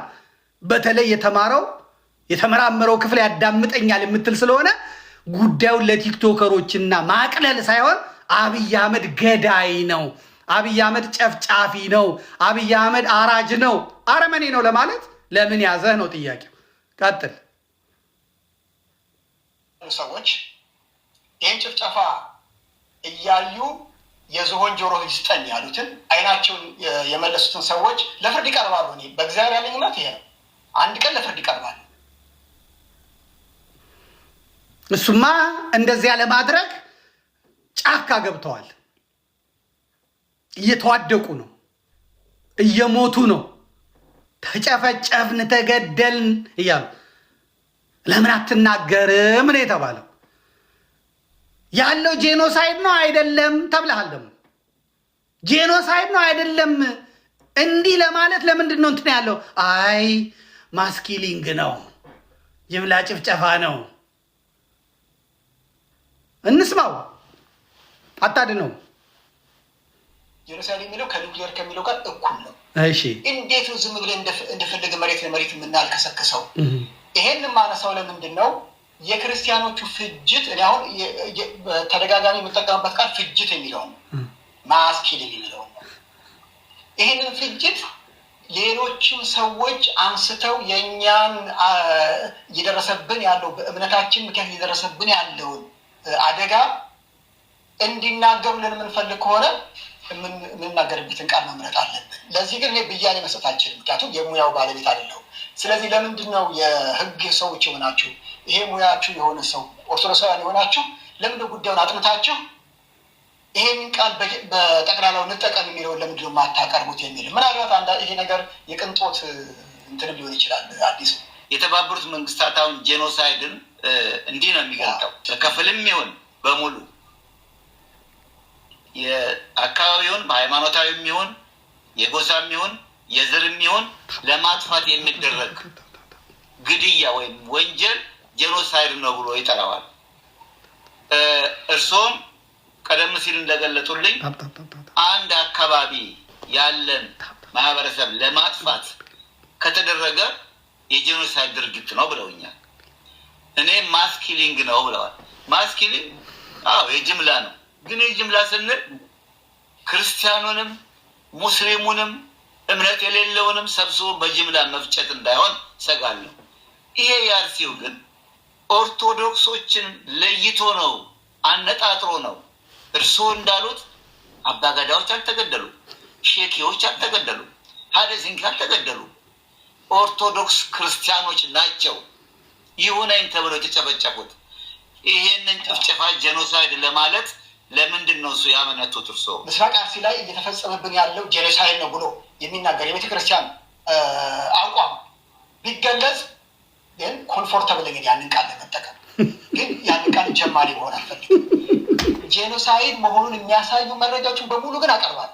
እሺ ማን ነው ይህንን ጭፍጨፋ ጄኖሳይድ ብሎ የሚበይ ነው ዲፋይን የሚያደርገው ማን ነው? ኤፍሬም ነው ወይ? ለምን አይሆንም? ምክንያቱም የጄኖሳይድን ትርጉም የተባበሩት መንግስታት እንደሚለውም የአሜሪካ መንግስት ወይም ማንም የዓለም መንግስታት እንዴት ዲፋይን እንደሚያደርጉት ካወቁ ያንን ስም ወንጀልን በስሙ መጥራት እንደሚባለው ነው። ያን ለማለት ለምንድን ነው ዳተኛ የሆኑት? አሁን እኔ ኢንስቲትዩሽኖችን የምገፋቸው ኢንስቲትዩሽኖችን ለምሳሌ ማህበራት አሉን፣ ተቋማ የካህናት ተቋማት አሉን። እነዚህን መግፋት ከዛ የግለሰብ አይሆንም። ነገ ጠዋት ላይ እናንተ ብንለያይስ አሁን እኔ ጄኖሳይድ ነው ብዬ አንተ አይደለም ብትል ይበላ ብለን እኔ አይደለም ብል እርሶሳችን ልንጋጭ ማለት ነው። ይህን ጥፋት እንደ ትንሽ ግጭት አላየውም። ኢንስቲቱሽናላይዝ እናደርገው። ይሄን ባለን በዚህ መረጃ መሰረት ይሄ ምስራቅ አርሲ ላይ ያለው እንዲህ ነው፣ ኢትዮጵያ ላይ ያለው እንዲህ ነው ብለን በስማመን ወይም በግብታዊነት ግን አይደለም። ማንም ሰው ከነገሩ ገለልተኛ ሆኖ የሚሰማ በአማርኛ የሚሰማ ሆን አማርኛ የማይሰማ ኦርቶዶክስም ይሁን አይሁን ልክ ናቸው ብሎ እንዲበይን እንፈልጋል። ይሄ ሙያዊ ነገር ነው። እሱ ለመናገር ግን ብዙ ችግር የለብኝም። እንደው ጣለው ሰንጎ ሚዝ ላይ ጣለው ይናገራል እኮ እዛው እንትን ላይ ይናገራል። ምንድን ነው የሚለው? ከቀበሌዎች አጽድተዋቸዋል ይላል፣ ከወረዳዎች አጽድተዋቸዋል ይላል። ኦርቶዶክሱ ጸርቶ አልቋል ይላል። ግን ማስኪሊንግ ነው። እንዴት ነው በኢትዮጵያ ያለው የዘር ጭፍጨፋ፣ የአማራ ጭፍጨፋ፣ የኦርቶዶክስ ጭፍጨፋ የተባበሩት መንግስታት ድርጅት ካስቀመጠው የዘር ጭፍጨፋ መስፈርት የበለጠ ነው። አንድ የቤተ ክርስቲያን ቄስ ነኝ የሚል፣ አንድ ኦርቶዶክሳዊ ቄስ ነኝ የሚል፣ አንድ ማህበረ ቅዱሳንን የሚያክል ትልቅ ግዙፍ ተቋም የሚወክል ሰው በዚህ መጠን ተቀምጦ እንትን ማስኪሊንግ ነው በጅምላ መግደል ነው እንጂ ጄኖሳይድ አይደለም እኔ አልልም። ሌላ ሰው ካለ ግን ልል እችላለሁ። ለምንድን ነው አንተ የማትለው? የተባበሩት መንግስታት ማስቀመጠው ምናምን ብሎ ጠየቀው። እኔ እንደዛ ማለት አልፈልግም፣ አልችልም። ምንም ምክንያት የለውም። ምክንያቱም ይሄ ጉዳይ የእሱን ነገድ የእሱን ዘር ላይ ጥቁር ጠባሳ ይጥላል ብሎ ስለሚፈራ ማለት ነው። ባለፈው ተናግሬያለሁ። በድፍረት ነው የምናገረው። አሁን ዛሬም እያየው ነበረ። በኬንያ ያሉት ዘሮች የነገዶች እያየው ነበር። አንደኛው ኦሮሞ አይሉትም፣ እሱ ጋላ ነው የሚሉት። በኢትዮጵያ እንደዚህ ነው ምናምን ነው የሚሉት። ያንንም ለማጥናት ሙከራ ተደርጓል። ጋላ የሚለው ነገድ ለረጅም ጊዜ በምስራቅ አፍሪካም በኢትዮጵያም ሲጠቀሙበት የኖረው ነው። ይሄንን ስም የቀየረው ጀርመናዊው ቄስ ነው። ኦሮሞ የሚለውን ስም ያመጣውም እሱ ነው። ይሄ ስም የተቀየረበት ምክንያት ለምንድን ነው ሲባል በ16ኛው መቶ ክፍለ ዘመን በጋላ ወረራ ጊዜ አሁን ኦሮሞ የሚባለው አሁን ነው። ጋላ የነገድ ስም ነው። ጋላ የሚለው ስም የተጠላበት ዋናው ምክንያት በጋላ ወረራ ጊዜ ጋላ የሚባለው ነገድ የኢትዮጵያን ነገዶች አጥፍቷል፣ ስልጣኔዋን አጥፍቷል፣ አውድሟል፣ ወንዶቹን ገሏል። በሸዋ ብቻ በወለጋ ብቻ እነ ዶክተር ነጋሶ ጊዳዳ ራሳቸው 26 ነገድ በዛ ጠፍቷል። ወንዶቹን በመግደል በመስለብ ሴቶቹን በማግባት ለምሳሌ አሁን የሸዋ ኦሮሞ የምንለው ኦሮማይዝድ የተደረገ ነው። ትክክለኛ ኦሮሞ ያለው ቦረና ነው። እዛው ቦረና ቦታ ያለው ነው። ለምሳሌ እነ ሻሸመኔ ምናምን የኦሮሞ ቃል አይደሉም። ሀዲያ የጠፏሉ። አሩሲ ሙሉውን የኦሮሞ የነበረበት አይደለም። በድፍረት ነው መናገር። አሁን አንዳንድ ሰው ሲባል ልክ እንደ ኤፎርድ እንደገና እዚህ አሜሪካኖቹ ኒግሮ ምናምን እንደሚሉት ይጠሩታል። አይደለም፣ ታሪኩን በደንብ ማስተላል። ስለዚህ ይሄንን ጄኖሳይድ የፈጸመ ነገድ በዚህ ስም መጠራት ስለሌለበት አዲስ ስም ይውጣለት ብለው ጀርመናዊው ቄስ ኦሮሞ የሚለውን አመጣ። ስለዚህ አሁን አንዱን ኦሮሞ ሄዳችሁ ፕሮፌሰሩን ወይም ምኑን ኦሮሞ ማለት ምን ማለት ነው ስትለው አይነግርህም። ኦሮሞ የሚባል ቃል ኦሮሞ የሚባል ትርጉም የለም። ፊንፊኔ የሚባል በኦሮምኛ ውስጥ የለም። እውነቴን ነው የምላችሁ። የኦሮሞ ቃል አይደለም። ፊንፊኔ የኦሮሞ ቃል አይደለም። ፊንፊና አለ ያ የፍልውሃ ውሃ ፊንፊና አለ ከሚለው ፊንፊኔ ተባለ። በቃ አለቀ። የኛ ነው አሉ። ፊንፊኔ ማለት ምን ማለት ነው? የለም። አቶ ማናቸው የኦፌኮውን መረጃ ቲቪ ላይ ጠርቼ ቃለጤ መጠይቅ ሳደርጋቸው ንገሩኝ እስቲ ፊንፊኔ ማለት ትርጉሙ ምንድን ነው ስል የለም ባይኖርም በቃ የኦሮሞ ነው አሉ። እንግዲህ የመራራ ጉዲና ምክትል ማለት ነው። ምክትል አለቀ። ልክ ኦሮሞ ማለት ምንድን ነው ስትለው ኦሮሞ ማለት ይላል ፕሮፌሰር ትግሬው ህዝቅኤል መጥቶ ኦሮሞ ማለት ከባህር ውስጥ እንደዚህ ብሎ ወጣና ከዛ በኋላ ዋቃ መጥቶ ለሁለት ክፍል ሲያደርገው በዚህ በኩል ወንደኛው ወንድ ሆነ፣ በዚህ በኩል አንደኛው ሴት ሆነ። ኦሮሞ ይልሃል። ፈጠራ የሚመጣ ትክክለኛው ነገድ ጋላ ነው። ጋላ ደግሞ በቦረናና በኬንያ ያለ ነው። አለቀ። መተማመን አለበት። ስቅቅ ሲል ያለው አንዳንዶች ስቅቅ የሚሉበት ምክንያት ያ ስም ጄኖሳይድ የፈጸመ ስለሆነ በኦሮሞ ተኩላቸው። አሁን ደግሞ ኦሮሞ የሚለው ስም በኢትዮጵያ ውስጥ በመላው ዓለም ጨፍጫፊ፣ አራጅ፣ ገዳይ ሆኗል። አለቀ። የዓለም አቀፍ ሚዲያዎች ኦሮሚያ ክልል ውስጥ እንደዚህ ኦሮሚያ እንደዚህ ታረደ፣ ኦሮሚያ ተገደለ። ዛሬ አረብ ሀገር ሴቶቹን ለመቅጠር ኦሮሞ ነሽ አማራ ምናምን ማለት ጀምሯል። ኦሮሞ ሲባል በዜና የሚያዩት ስለሆነ አይ እዛው በጸበልሽ ማለት ጀምሯል። ይሄ ኦሮሞ ነኝ የሚለው ባህር ተሻግሮ ሄዶ የመን ላይ ሰዎችን እያገተ የጦር መሳሪያ ይዞ መዋጋት ጀምሯል። አሁን የመን ውስጥ ሳውዲ አረቢያን በኃይል ጥሼ እገባለሁ እያለ እየተዋጋ ነው። ቄሮ አረቦችን እያገቱ ነው። አሁን እዛ ድፍረታቸው እግዚኦ! ኧረ መድኃኒዓለም ያለ ይሄ ስም ተበከለ። ይሄ ስም ጠፋ። አሁን በሚቀጥለው ደግሞ ወይ መቼ እንደሆነ አላውቅም፣ ኦሮሞ የሚለውን ስም የሚቀይርላቸው ይፈልጋሉ። አሁን ሰው ኦሮሞ ነኝ ለማለት አንገት እየደፋ ነው። እየሰማው ነው። ኦሮሞ ነኝ ማለት አንገት እያስደፋ ነው። ኦሮሞ ነኝ ማለት እያሸማቀቀ ነው። ኦሮሞ ነኝ ማለት ምክንያቱም የኦሮሞ ነፃ አውጪ ራሱ መንግስት እኮ ይላል የኦሮሞ ነፃ አውጪ ሰራዊት ሸኔ ነኝ የሚለውን የገደለው እንኳን ሴት ወንድ እየደፈረ ነው እያለ የሚነግረው ራሱ የኦሮሞ መንግስት ነኝ የሚለው። ይህ ስምም አሁንም ይቀየራል። በጨፍጫፊ፣ በጄኖሳይድ፣ በደፋሪ፣ በአውዳሚ፣ በጸረ ኢትዮጵያ እየተከሰሰ ስለሆነ ማለት ነው። ስም በመቀየር ከግብር ነፃ መሆን አይቻልም።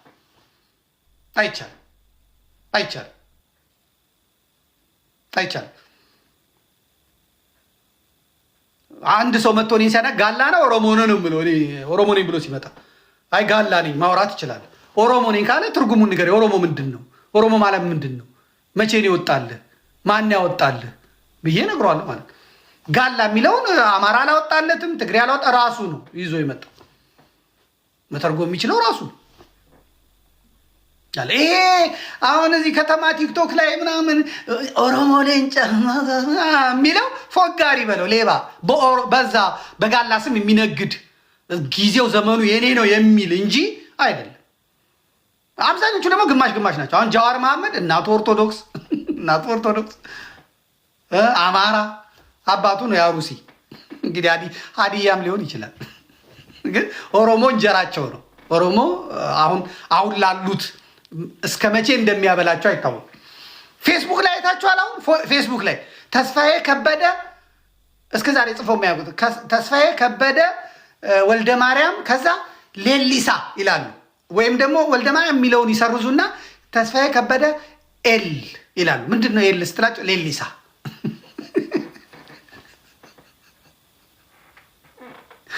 አያት ላይ ካጡ እንኳን አያት ላይ ኦሮሞ ካጡ አያት ላይ ካጡ ታክስት ይበደራሉ ወይ ተዛ ተሩቅ ታክስታቸው ባል ይበደራሉ። ምክንያቱም 27 ዓመት ሙሉ ሰው ሁሉ የአያቱ ስም ገብረመድህን ኪሮስ ነበረ። ምክንያቱም ያበላላ አየር መንገድ ዕቃ ሲያስገባ በኪሮስ ነው በኪሮሽ ነው እናቴ በዳንቴል እየሰራ ነው የሚያስገባው። የድር ዳኛ ከመይኑ ጽቡቅ ነው። መጠጥ ቤት ሄዳችሁ ትግርኛ ሲከፈት ብሎ የሚለው ይሄ አፎጋሪ እውነተኛው ትግሬ እኮ አንገቱን ደፍቶ ስራ የሚሰራ ነው። ይሄ አጭበርባሪ ገፋፊ በትግሬ ስም የሚሸቅለው ግማሼ ዲቃላው እሱ በቃ አለቀ። ፖሊስ የሚሆነው እሱ ነው፣ ገዳይ የሚሆነው እሱ ነው፣ ምናምን የሚሆነው እሱ ነው።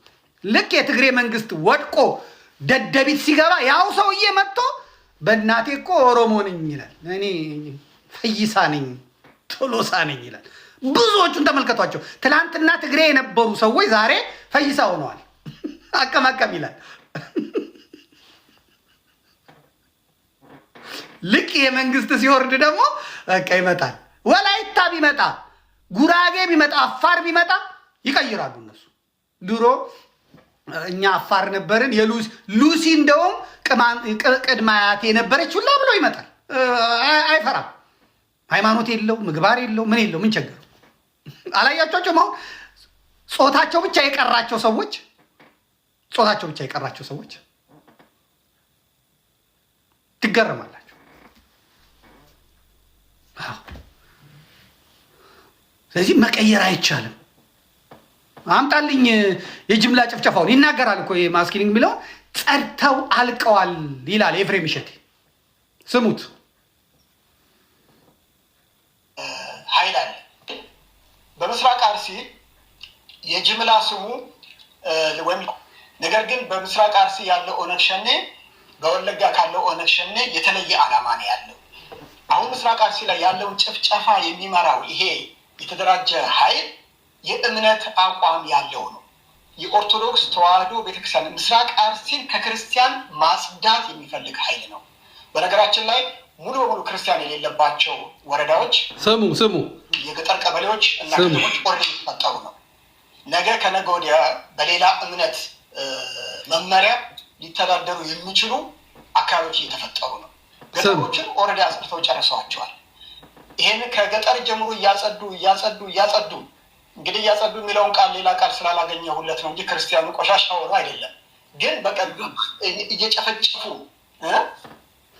እያጠፉን የመጡት ከገጠር ጀምሮ ይሄ ነገር እየተፈጸመ የገጠር ከተሞች ላይ ተፈጽሟል። እና ይሄን የሚሰራው ማን ነው ካልን የእምነት አቅጣጫ አለ። ይሄንን የሚከተለው ጀሌውን እንደዚህ ነው ብንለው ምንም ጥቅም የለው። ሁለት ነገር መናገር ፈልጋለሁ። አንደኛው ይሄንን የሚመሩ የእምነት አቋም ያላቸው ሰዎች አሉ። ይሄንን ግን ፋሲሊቴት የሚያደርጉ ከቀበሌ ገበሬ ማህበር ጀምሮ የከተማ ቀበሌዎችን ጀምሮ ወረዳ፣ ዞን፣ ክልል እስከ ፌደራል መንግስቱ ድረስ ይሄ የተሰናሰለ ነገር ነው። የዚህ ጭፍጨፋ የጡት አባቱ የኦሮሚያ ክልል ፕሬዝዳንት የነበረው ማንሳዶ ነው።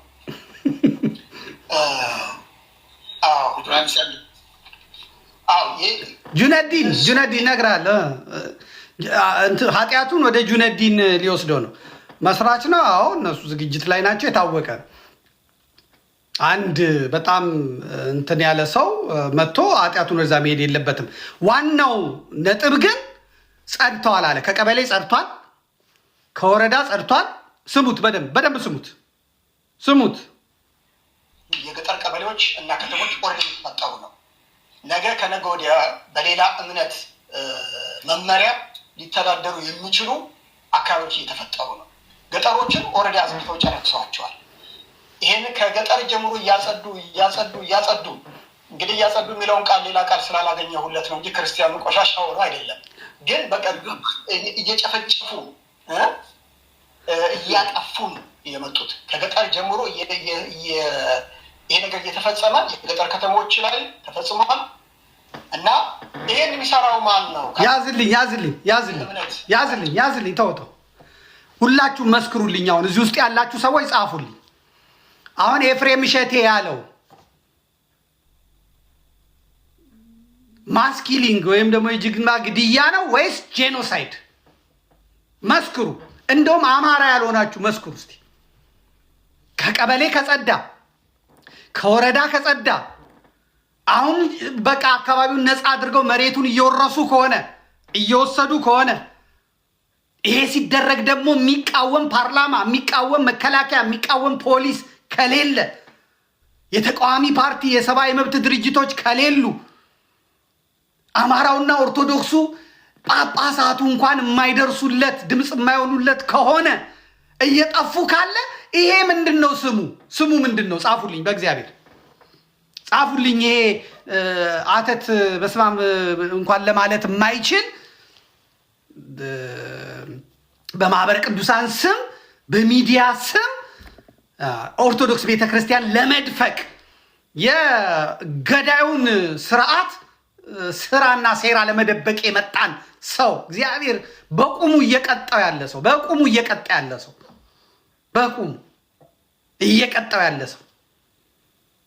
ይሄ ምንድን ነው የሚባለው? ጻፉልኝ፣ ሁላችሁም ጻፉ። ይመልከተው እሱም ወዳይ ጠላት። ይኸው ይሄ የጅምላ ግድያ ነው የሚባለው ወይስ ጄኖሳይድ የዘር ማጥፋት? ንገሩኝ፣ ጻፉልኝ። ቴሌግራም ላይ ጻፉልኝ። አምጣልኝ ቴክኒሻን። እስቲ ሰው የሚለውን በስሙ ጥሩት እስቲ።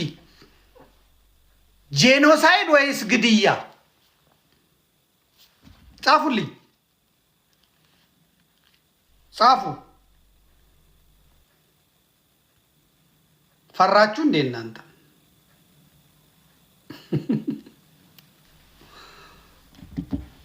ጻፉ።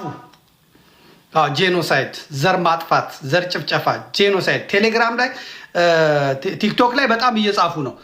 እዛ ላይ ያላችሁ ቴሌግራም ላይ ያላችሁ ጻፉ። ይሄ ኤፍሬም እሸቴ እንደሚለው ይሄ ማህበረ ቅዱሳን እምነት ነው ወይ ነው ዋናው ጥያቄ። እዚህ ላይ የማህበረ ቅዱሳንም እምነት ነው ወይ? አሜሪካን ሀገር ያላችሁ ሰዎች፣ እዚህ ሰውዬ ቤተክርስቲያን የምትሄዱ ሰዎች ዘራችሁ እየተጨፈጨፈ ከአንድ ቤት 8 ሰው 9 ሰው 7 ሰው እየጸዳ ከቀበሌ ጸድቶ ከወረዳ ጸድቶ ከዞን ጸድቶ ዛሬ ዋና ከተማ ላይ ብቻ የቀራቸውን ጭፍጨፋ ማስኪሊንግ ነው ወይ? ራሱ በተናገረው ማለት ነው። እስቲ ንገሩኝ፣ ምንድነው ማሽሞንመን የተፈለገው? ዳዊት ጄኖሳይድ ነው። አንብ ኤፍሬም እሸቴ ራስህ ባመጣኸው ማለት ነው። ቆይ ሰው እስኪጽፍ ድረስ አንዴ ድገምልኝ፣ ከየት እንዳጸዳ ያምጣቸው። ጻፉ እናንተ እስከዛ፣ እሱ በኋላ ያሳያቸዋል። ለታሪክ ይቀመጥልኝ። ይህንን አውርዱት፣ ይህን ጻፉት። የጎጃሞች እኔን ለመስደብ አትቸኩል። ይሄ የጎንደር ስኳድና እኔ አትደርስብኝም። ስትፍጨረጨር ብትል አትደርስብኝም። ስድቡን አቁመው።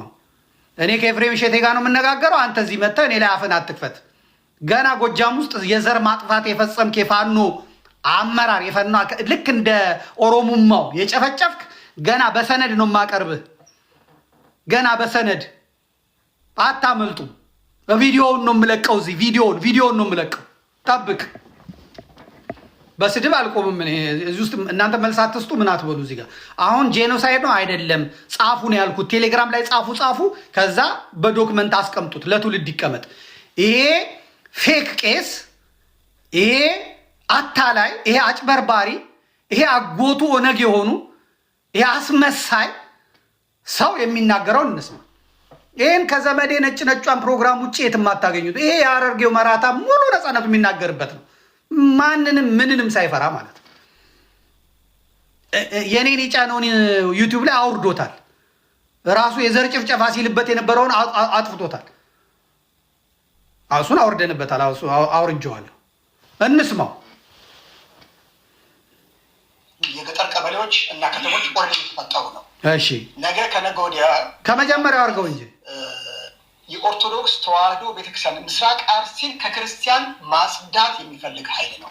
በነገራችን ላይ ሙሉ በሙሉ ክርስቲያን የሌለባቸው ወረዳዎች፣ የገጠር ቀበሌዎች እና ከተሞች ኦልሬዲ የተፈጠሩ ነው። ነገ ከነገ ወዲያ በሌላ እምነት መመሪያ ሊተዳደሩ የሚችሉ አካባቢዎች እየተፈጠሩ ነው። ገጠሮችን ኦልሬዲ አጽድተው ጨርሰዋቸዋል። ይህን ከገጠር ጀምሮ እያጸዱ እንግዲህ እያጸዱ የሚለውን ቃል ሌላ ቃል ስላላገኘሁለት ነው እንጂ ክርስቲያኑ ቆሻሻ ሆኖ አይደለም። ግን በቀደም እየጨፈጨፉ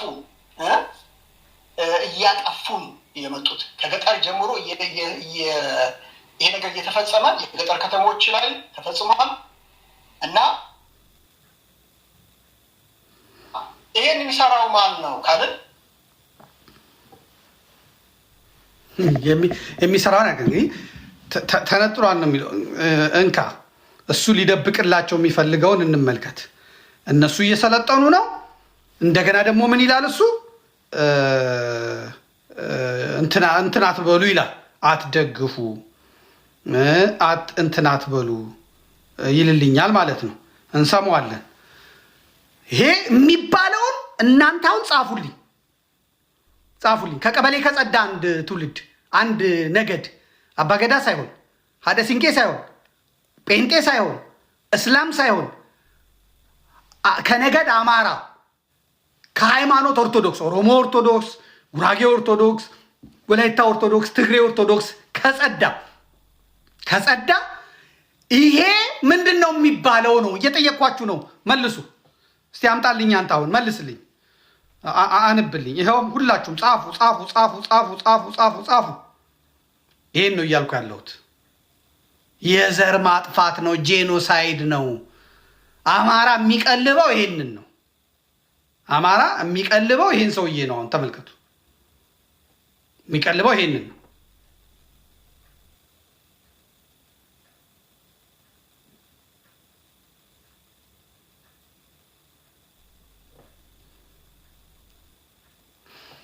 ያ የበቀደሙ ስልጠና ይኖርሃል እንደ ወንድም አለም? የበቀደሙ ስልጠና እነሱ የሚሰለጥኑት እየተዘጋጁበት የነበረው ይኖርሃል ወንድም አለም? ቴክኒሽያን አንተ ጋር ካለ ብዬ ነው። አንተ ጋር ከተቀመጥክ ብዬ ነው። ሰጣለሁ። ህዝቡ ይየው። ጄኖሳይድ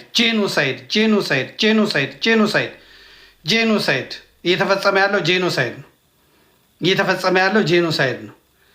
ይኸው ጄኖሳይድ ነው እየተፈጸመ ያለው።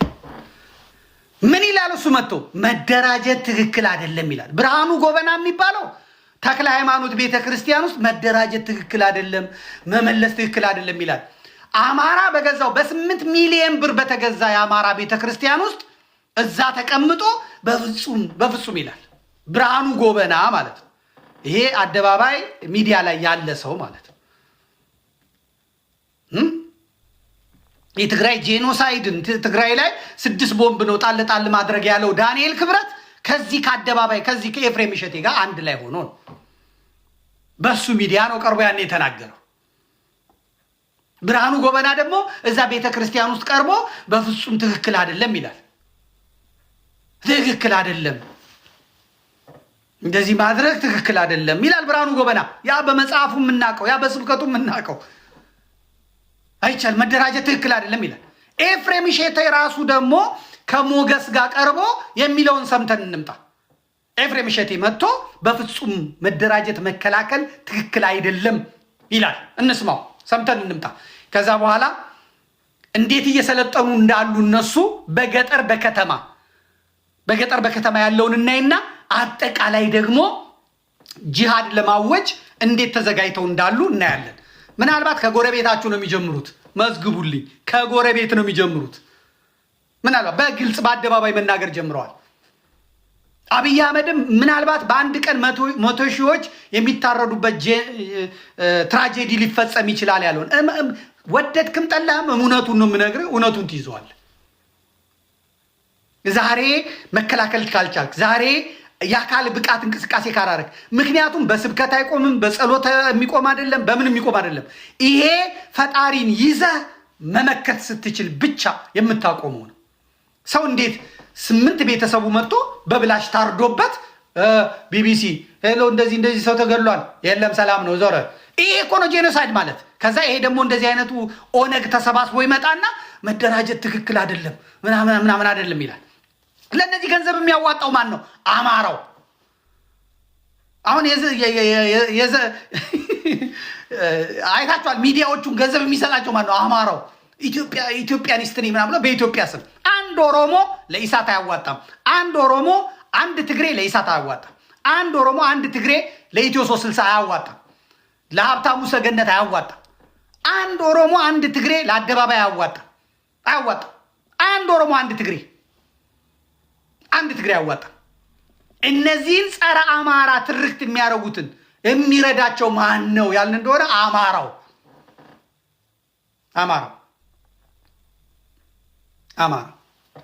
ይህን ደግሞ እኔ አስነጥስልሃለሁ። ምንም እንጣጣለሁ ባንደ ልቡ አስነጥስልሃለሁ። ይሄ ሐረር እንግዲህ ኦሮማይዝድ የሆነ ነው። እዚሁ አውሮፓ ነው ያለው። ወደ ሚዲያ ያመጣውም ራሱ ኤፍሬም እሸቴ ነው አደባባይ ላይ። ከዛ ኢትዮ 360 ላይ እና ሀብታሙ ናቸው ያመጡት። ከዛ ሲደራጅ ወጣና የራሱን የሀሳብ ገበታ ብሎ የራሱን ሚዲያ ከፈተ። ከዛ በኋላ አሁን ከትግሬ ከኦሮሞ ጋር ገጥሞ አማራን ሲሳደብ ፋኖን ሲሳደብ ይውላል። ይሄ ሞገሴ ነች የሚባለው ማለት ነው። ከዛ አሁን ይጠይቀዋል። ሁለቱ ኦሮሞማዎች እያወሩ ነው፣ እንስማቸው። ታብታብ የሚያደርገውና ሱፐር ቻት ሱፐር ስቲከር የሚሰጠው ደግሞ አማራው ነው። ጎንደሬ አማራ፣ ጎጃሜ አማራ፣ ወሎዬ አማራ፣ የሸዋ አማራ፣ በኢትዮጵያ ውስጥ የሄደው አማራ እሱ እንትን ይረዳቸዋል። ቀጥል። ቤር ሚኒመም ሞገስ፣ አንተ የህግ ሰው ስለሆንክ እንግዲህ ታውቀዋለህ። የአንድ መንግስት ትንሹ ኃላፊነት ነው። እሱን የማይወጣ ከሆነ እኛ ራሳችን መንግስት እንሆናለን ለማለት ነው። የራሳችን ሚሊሻ ወደ ማቋቋም እንገፋለን ማለት ነው። ይሄ ደግሞ ለኢትዮጵያ በጣም መጥፎ ነገር፣ ባልካናት ልንሆን ነው ማለት ነው። አሁንም እኮ ሃይማኖት መልክ ብቻ ነው ያልያዘው እንጂ ሁሉም የራሱ እኮ የብሔር ሚሊሻ አለ። ሃይማኖት ብቻ አለመሆኑ ነው የቀረው። አሁን ወደዛ እየተገፋ ነው። ይሄ ደግሞ ኢትዮጵያን ለሚጠሉ ሰዎች፣ በሰላም አብረን እንዳኖር ለሚፈልጉ ሰዎች ትልቅ የምስራችን። እኔ አሁን የክርስቲያን ጦር የሚባል አንዶማን ስሙት ኢራቅ ላይ ሶሪያ ላይ የነበረውን እንደ ጥሩ እንትን ወስዶ እንደ ጥሩ አብነት ወይም ምሳሌ ወስዶ እኔ ይኸው ኢራቅ ላይ ኦርቶዶክሶቹ ጦር አቋቁሞ ራሳቸው እኔ በጣም ብዙ ሰው ሼር የሚያደርገው ጽሁፍ እኔ ጆሮን ጭውን ያለብህ ግን አትፈልገውም አንተ። አንድ ሰሞን አሁን የኦርቶዶክስ ብሔርተኝነት የሚባል አትፈልገውም። አንድ ሰሞን ደግሞ የሰሜን ክርስቲያኖች የሰሜን ኢትዮጵያ ክርስቲያኖች ምናምን የሚባል ይሄ ከእምነት አይዲዮሎጂ ጋር በጭራሽ አይሄድም። ተመልከት፣ በጭራሽ ኦርቶዶክሳዊነት ብለህ ብሔርተኝነት፣ እንደገና ኦርቶዶክሳዊነት ብለህ እንደ ምስራቅ ወይም ሰሜን ወይም ደቡብ ኤክስክሉድ የምታደርገው ባይ ዲፎልት ኤክስክሉድ የምታደርገው ክርስቲያን ማዕት ነው ማለት ነው። ስለዚህ የሰሜኑ ብቻ ካል ሰሜኑ ከየት እንደሚጀምር አላውቅም። አዲስ አበባ ጋር ይጀምር፣ ደብረ ዘይት ጋር ይጀምር፣ ናዝሬት ጋር ይጀምር አላውቅም። አይ መርዝ በመርዝ የተቀመመ መጥረቢያ ቆርጠንጣን ነው ማለት በመርዝ የተቀመመ ንግግር ተመልከቱ። ከቀበሌ እየጸዳ ነው አለ፣ እሺ። ከወረዳ እየጸዳ ነው አለ፣ እሺ። ከዞን እየጸዳ ነው አለ፣ እሺ። ከገጠር ጸድቶ ወጥቷል አለ፣ እሺ። የቀረው ከተማ ነው። አትደራጅ፣ እግዚአብሔር አይወደውም። ይሄ ማለት ጨፍላሞኝህ ነው። አማራ እነግርሃለሁ፣ ደግሜ እነግርሃለሁ፣ መከላከያ ውስጥ ያለ ፖሊስ ኃይል ውስጥ ያለ ዘርህ እየጠፋ ነው። ዘርህ እየጠፋ ነው። እያጠፉህ ነው። ለቅሶ አይነገር፣ እልቂት አይነገር፣ ጭፍጨፋ አይነገር። እናትህ አባትህ እያለቁ ነው። በታሪክም በእግዚአብሔርም ተጠያቂ ነህ። እኔ ደግሞ ይሄንን ነው የምለው። ራስህን ተከላከል እያልኩ ነው። በናይጄሪያ ክርስቲያኖቹ ተጨፈጨፉ። የናይጄሪያው የእስላም መንግስት ሊደርስላቸው ድምፅ ሊሆናቸው ሊታደጋቸው አልቻለም። ቢጨንቀው የአሜሪካ መንግስት ፕሬዚዳንት ዶናልድ ትራምፕ ናይጄሪያ መንግስት ካላስቆመ የክርስቲያኖቹን ጭፍጨፋ ጦሬን እልካለሁ፣ ቦኮ ሐራምን አፈር ከደች ያበለዋለሁ አለ። ማን የተቃወመው? የአፍሪካ ህብረት ሊቀመንበር እስላሙ አዲስ የተመረጠው። በናይጄሪያ እየሞቱ ያሉት እኮ ክርስቲያኖቹ አይደሉም፣ እስላሞቹ ናቸው እየተጠቁ ያሉት። አሜሪካ የምትናገረው ነገር ትክክል አይደለም። ተመልከቱ። ክርስቲያኖችን እታደጋለሁ ስላለ እዚህ ለአፍሪካ ህብረት የተመረጠው እስላም ወሃቢ ናይጄሪያ ውስጥ ያሉት ክርስቲያኖች ቢሞቱ ደንታው አይደለም ማለት ነው። የአሜሪካንን መንግስት እንቃወማለን አለ።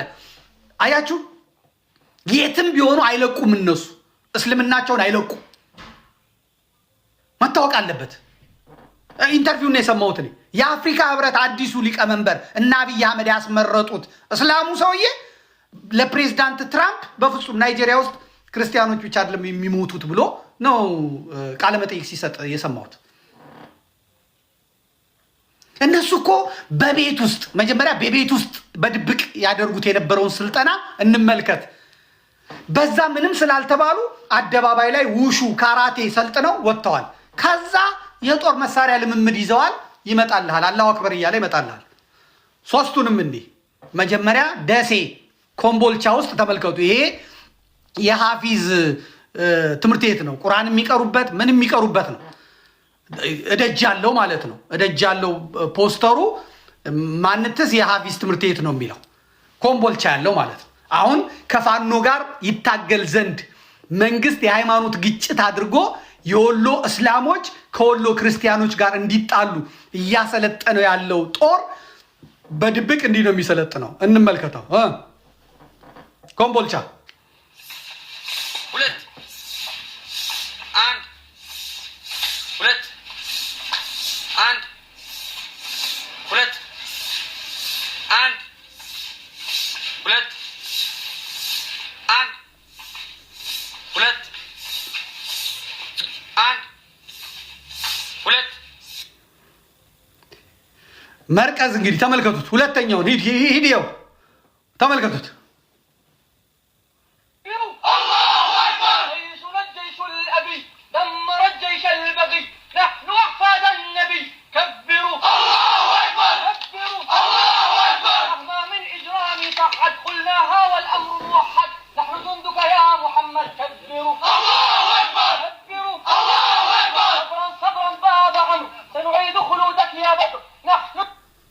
ተመልከት። ቤት ውስጥ የነበረው ስልጠና ወደ አደባባይ ወጥቷል። አስፓልት ላይ ማንም እያያቸው ማለት ነው። ምክንያቱም የደህንነት ሚኒስትሩ እስላም ነው፣ እነ ሙፈሪያት እስላም ናቸው፣ አብይ አህመድ እስላም ነው፣ ደመቀ መኮንን እስላም ነው፣ ሌሎች እስላም ናቸው። ወታደራዊ ኃይሉ አሁን ፕሮቴስታንቱ ምናምን አይናገራቸውም። ፕሮቴስታንቱን ኩክ እያበሰሉት ነው። ከዛ የኦርቶዶክሱን ሲጨርሱ ይበሉታል። ምንም ጥርጥር የለውም። እኔ ስናገር ይቀፋል። ለምን በነስር ይወጣላል፣ በላብ ይወጣላል። አሁን ወሎ አሁን ደሴ ክርስቲያኑ በዚህ መጠን ተዘጋጅቷል? አልተዘጋጀም። አሁን ምን ተጀምሯል? ያሉት አመራሮች በሙሉ ክርስቲያን ስለሆኑ ከንቲባውም አቶ ሳሙኤል የሚባል ክርስቲያን ስለሆነ ምናምን ይውረዱልን ብለው በብዕር ስም እነ ሙጂብ አሚኖ አሁን ወሎ ቀውጥ ይሆኗል። በቃ አላስቻላቸውም። ቶሎ ተቆጣጥረው የፈለጉትን ነገር ማለት ነው ቢጀምሩ ያው ይታወቃል መጨረሻው የት እንደሆነ ማለት ነው። ግን አሁን ወሎ በዚህ መጠን ተዘጋጅቷል። ደሴ ተዘጋጅቷል። ኮምቦልቻ ተዘጋጅቷል። አንድ ታመጡልኛላችሁ? የለም። ይሄ ደግሞ ደቡብ ስልጤ ምናምን ተመልከቱት። አሳየው። ይሄንን ደግሞ ስልጠና ጀምራለን። ማንም የሚከለክለን የለም። ምን መስጊዶቻችን ለመጠበቅ ሙስሊም ወንድሞቻችን ለመጠበቅ ሰልጥነን ከዛ በኋላ እኛን ሊያጠቃ የመጣ ማጥቃት እንኳ ባንችል ተከላክለን እንሞታለን። አላሁ አክበር።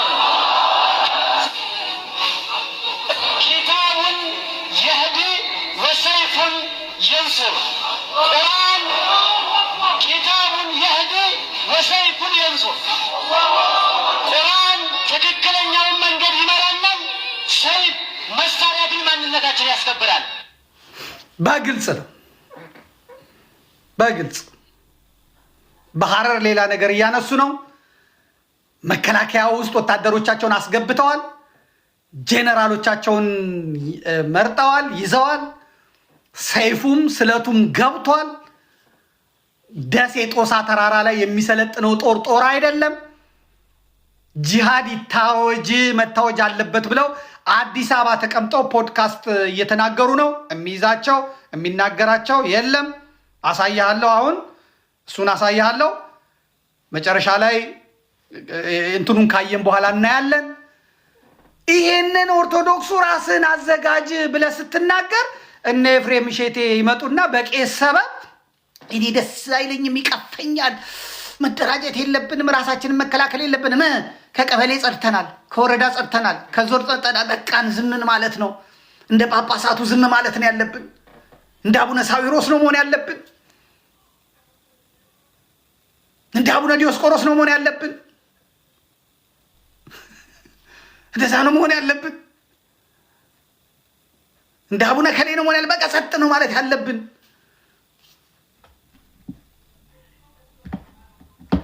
እንዲህ አይነት ፈተና ነው የገጠመን ወገኖች፣ እንዲህ አይነት ችግር ነው የገጠመን።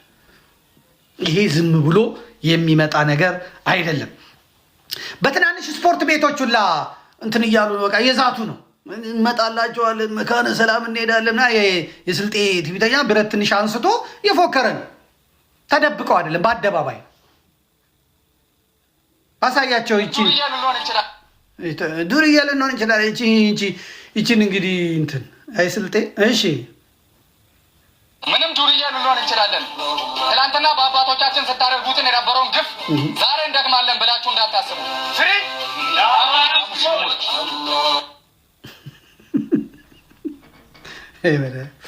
ወይ ኤፍሬም እሸቴ እንደዚህ መጫወቻ ታደረገ።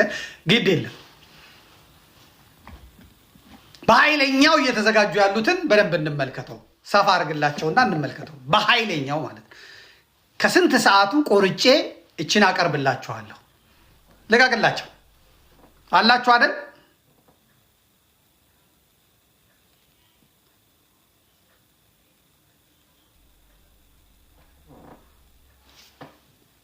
አላችሁ?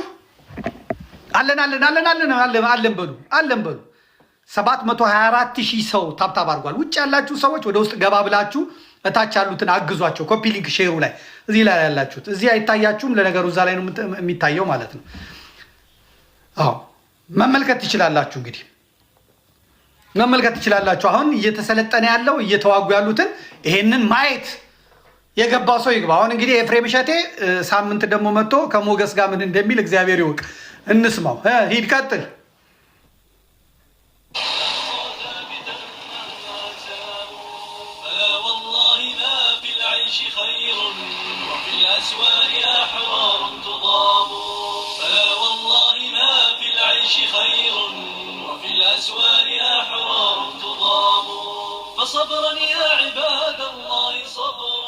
አሁን በሰላም ደርሰናል። አሁን የምንገኘው የእንግዳ መቀበያ ነው። አንሷርና መሀጅር ወንድሞቻችን ተቀብለዋል። አልሐምዱሊላህ። አላህ እዚህ ባለንበት ጽናቱን እንዲሰጠን እንጠይቃለን። ማስከር እስክንገባ ድረስ በአላህ ፍቃድ እዚሁ የእንግዳ መቀበያ ውስጥ እንቆያለን ኢንሻአላህ። አላህ በዚሁ መንገድ እንዲገለን እንጠይቀዋለን። ይህ ኒዕማ አላህ ለተወሰኑ ባሪያቶች የሚሰጠው ኒዕማ ነው። አልሐምዱሊላህ። አላህ የኺላፋውን ጀማዓ እንድንቀላቀል መርጦናል። አልሐምዱሊላህ። በአላህ ፍቃድ እዚሁ ከወንድሞቻችን ጋር እንሆናለን።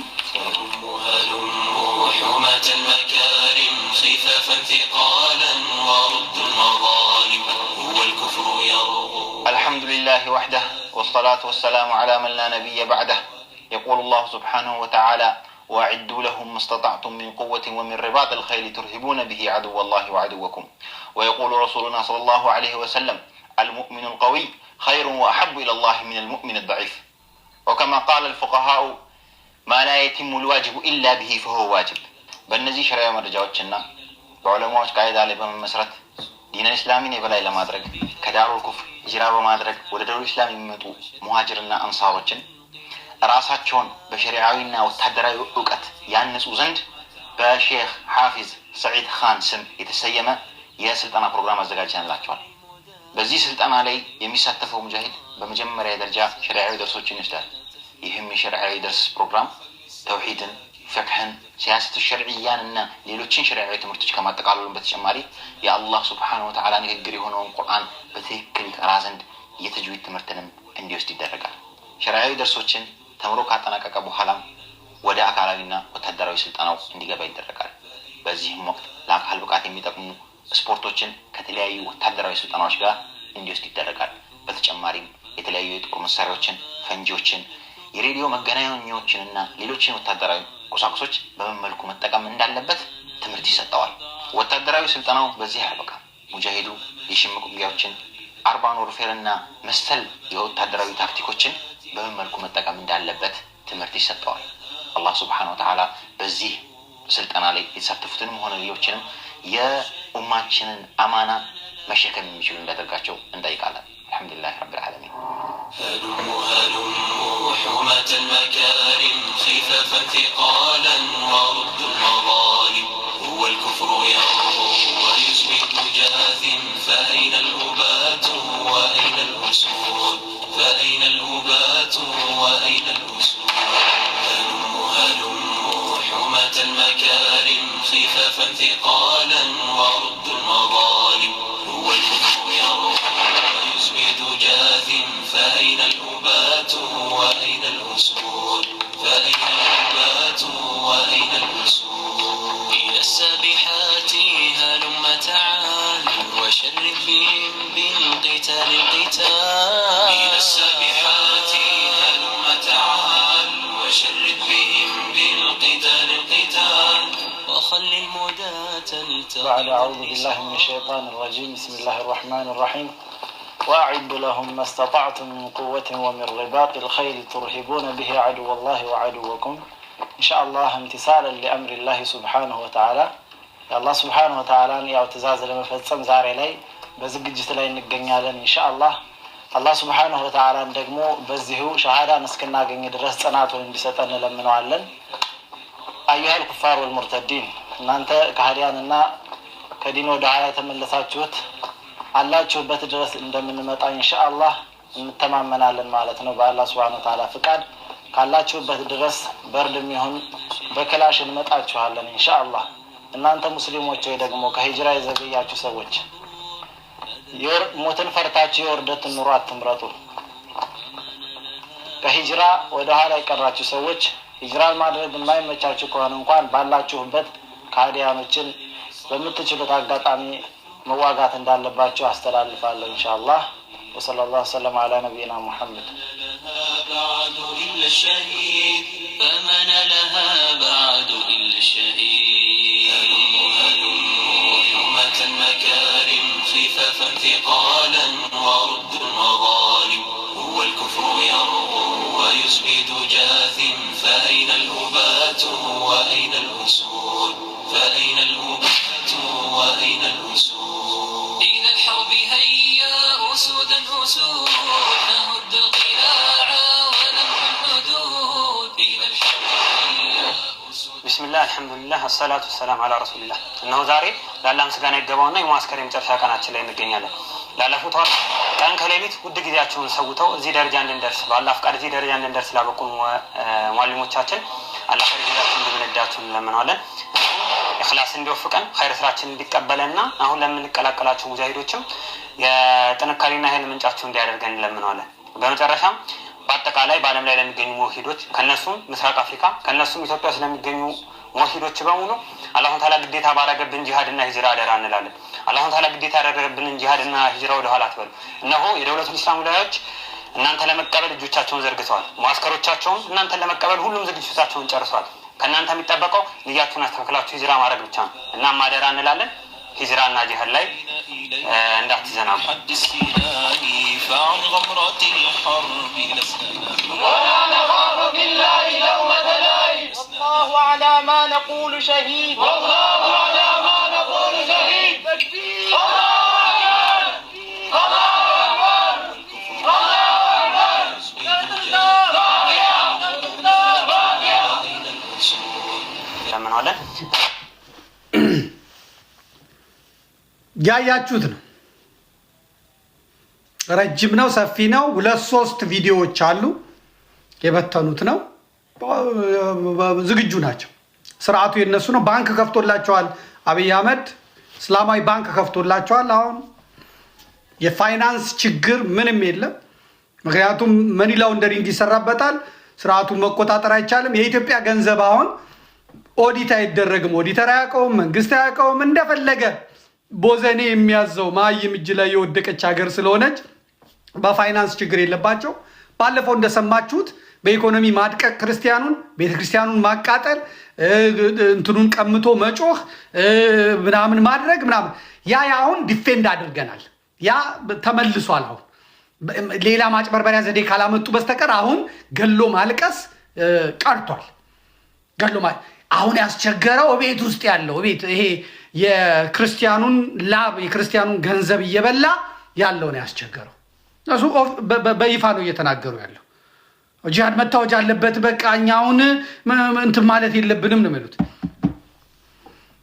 ይሄ መላጣውን ሁለተኛውን ሰውዬ አቅርበው መላጣውን ማለት ነው። ከዛ እሱን ስሙት፣ ይሄንን የሚለውን ስሙት። ይሄ እንግዲህ ኢትዮጵያ ውስጥ ነው ፖድካስት እየተደረገ ነው። እዚህ ሀገር ላይ ጂሃድ መታወጅ አለበት። ግራህን ለመታ ቀኝን ስጥ፣ እኛ ጋር ይሰራል። ግራህን ከመታ ቀኙ በደንብ አድርገህ አጣፏል አሉ። አስተሳሰባቸው ጠንጋራ ለምሳሌ አፄ ዮሐንስ ያ ሁላ ጨፍጭፎ እኮ ስንት ታሪክ ተጽፎለታል። ያውም የውሸት ትርክት ሀገርን ያስበላ በአንዳ ነው። ደግሞ በጣም የምታስጠላኝ ነገር አለች። እኔ እኮ ሙስሊም ጎረቤት አለ፣ እኔ እኮ ሙስሊም ጓደኛ ምን አገባ ምን ቲያትር ምን ፊልም ሰርታል? በቃ ስለ ሙስሊም ጥላቻ ካለው ያወራው። አክሱም ላይ እንደዚህ ነው እንደዚህ ምን ማለት ነው? በስም መጥቀስ ካስፈለገ ለምሳሌ ዳንኤል ክብረት እኮ ተመልሰዋል። ስለ አስተራረር ሲነግርህ እኮ ወደ ሌላ የሚከትሰው እኮ ነው ያለው። ያዝልኝ ያያቸው አይደለ? ዳንኤል ክብረት ተመልሷል አለ። መጀመሪያ ግን ጠላታችን ነበራል። አሁን አመነ ሰለመ ማለት ነው። ግራኝ አህመድን ዓለም የሚያውቀውን ታሪክ በፍጹም ስህተት ነው፣ ግራኝ ጻድቅ ነው አስባሉት። ዳንኤል የትም መሄድ ስለማይችል አሁን በትግራዩም ማኑ አስነክተውታል። አሜሪካ መሰደድ አይችልም፣ አውሮፓ መሰደድ አይችልም። አሁን የነሱ አሽከር የነሱ ገረድ ሆኖ ከመቀመጥ ውጭ የለም። ለሆድህ ስትሄድ እንዲህ አጣብቂኝ ውስጥ ትገባለህ። እስላሙ ይመሰክርልሃል። ተመልሷል አሁን አለ። አለቀ። እሱ ተመልሷል እንጂ አለ። አይታችኋል። መፈክር የእሱንና የኔን ፎቶ ይዘው ነበር የሚወጡት የሚረግጡት። አሁን ግን በሚጠቅማቸው መልኩ እየሰራላቸው ስለሆነ ተመለሰ አለ። በቃ አለቀ። በዚህ ሀገር ጂሃድ መፈጸም አለበት። ፊልም የሰራ ነው።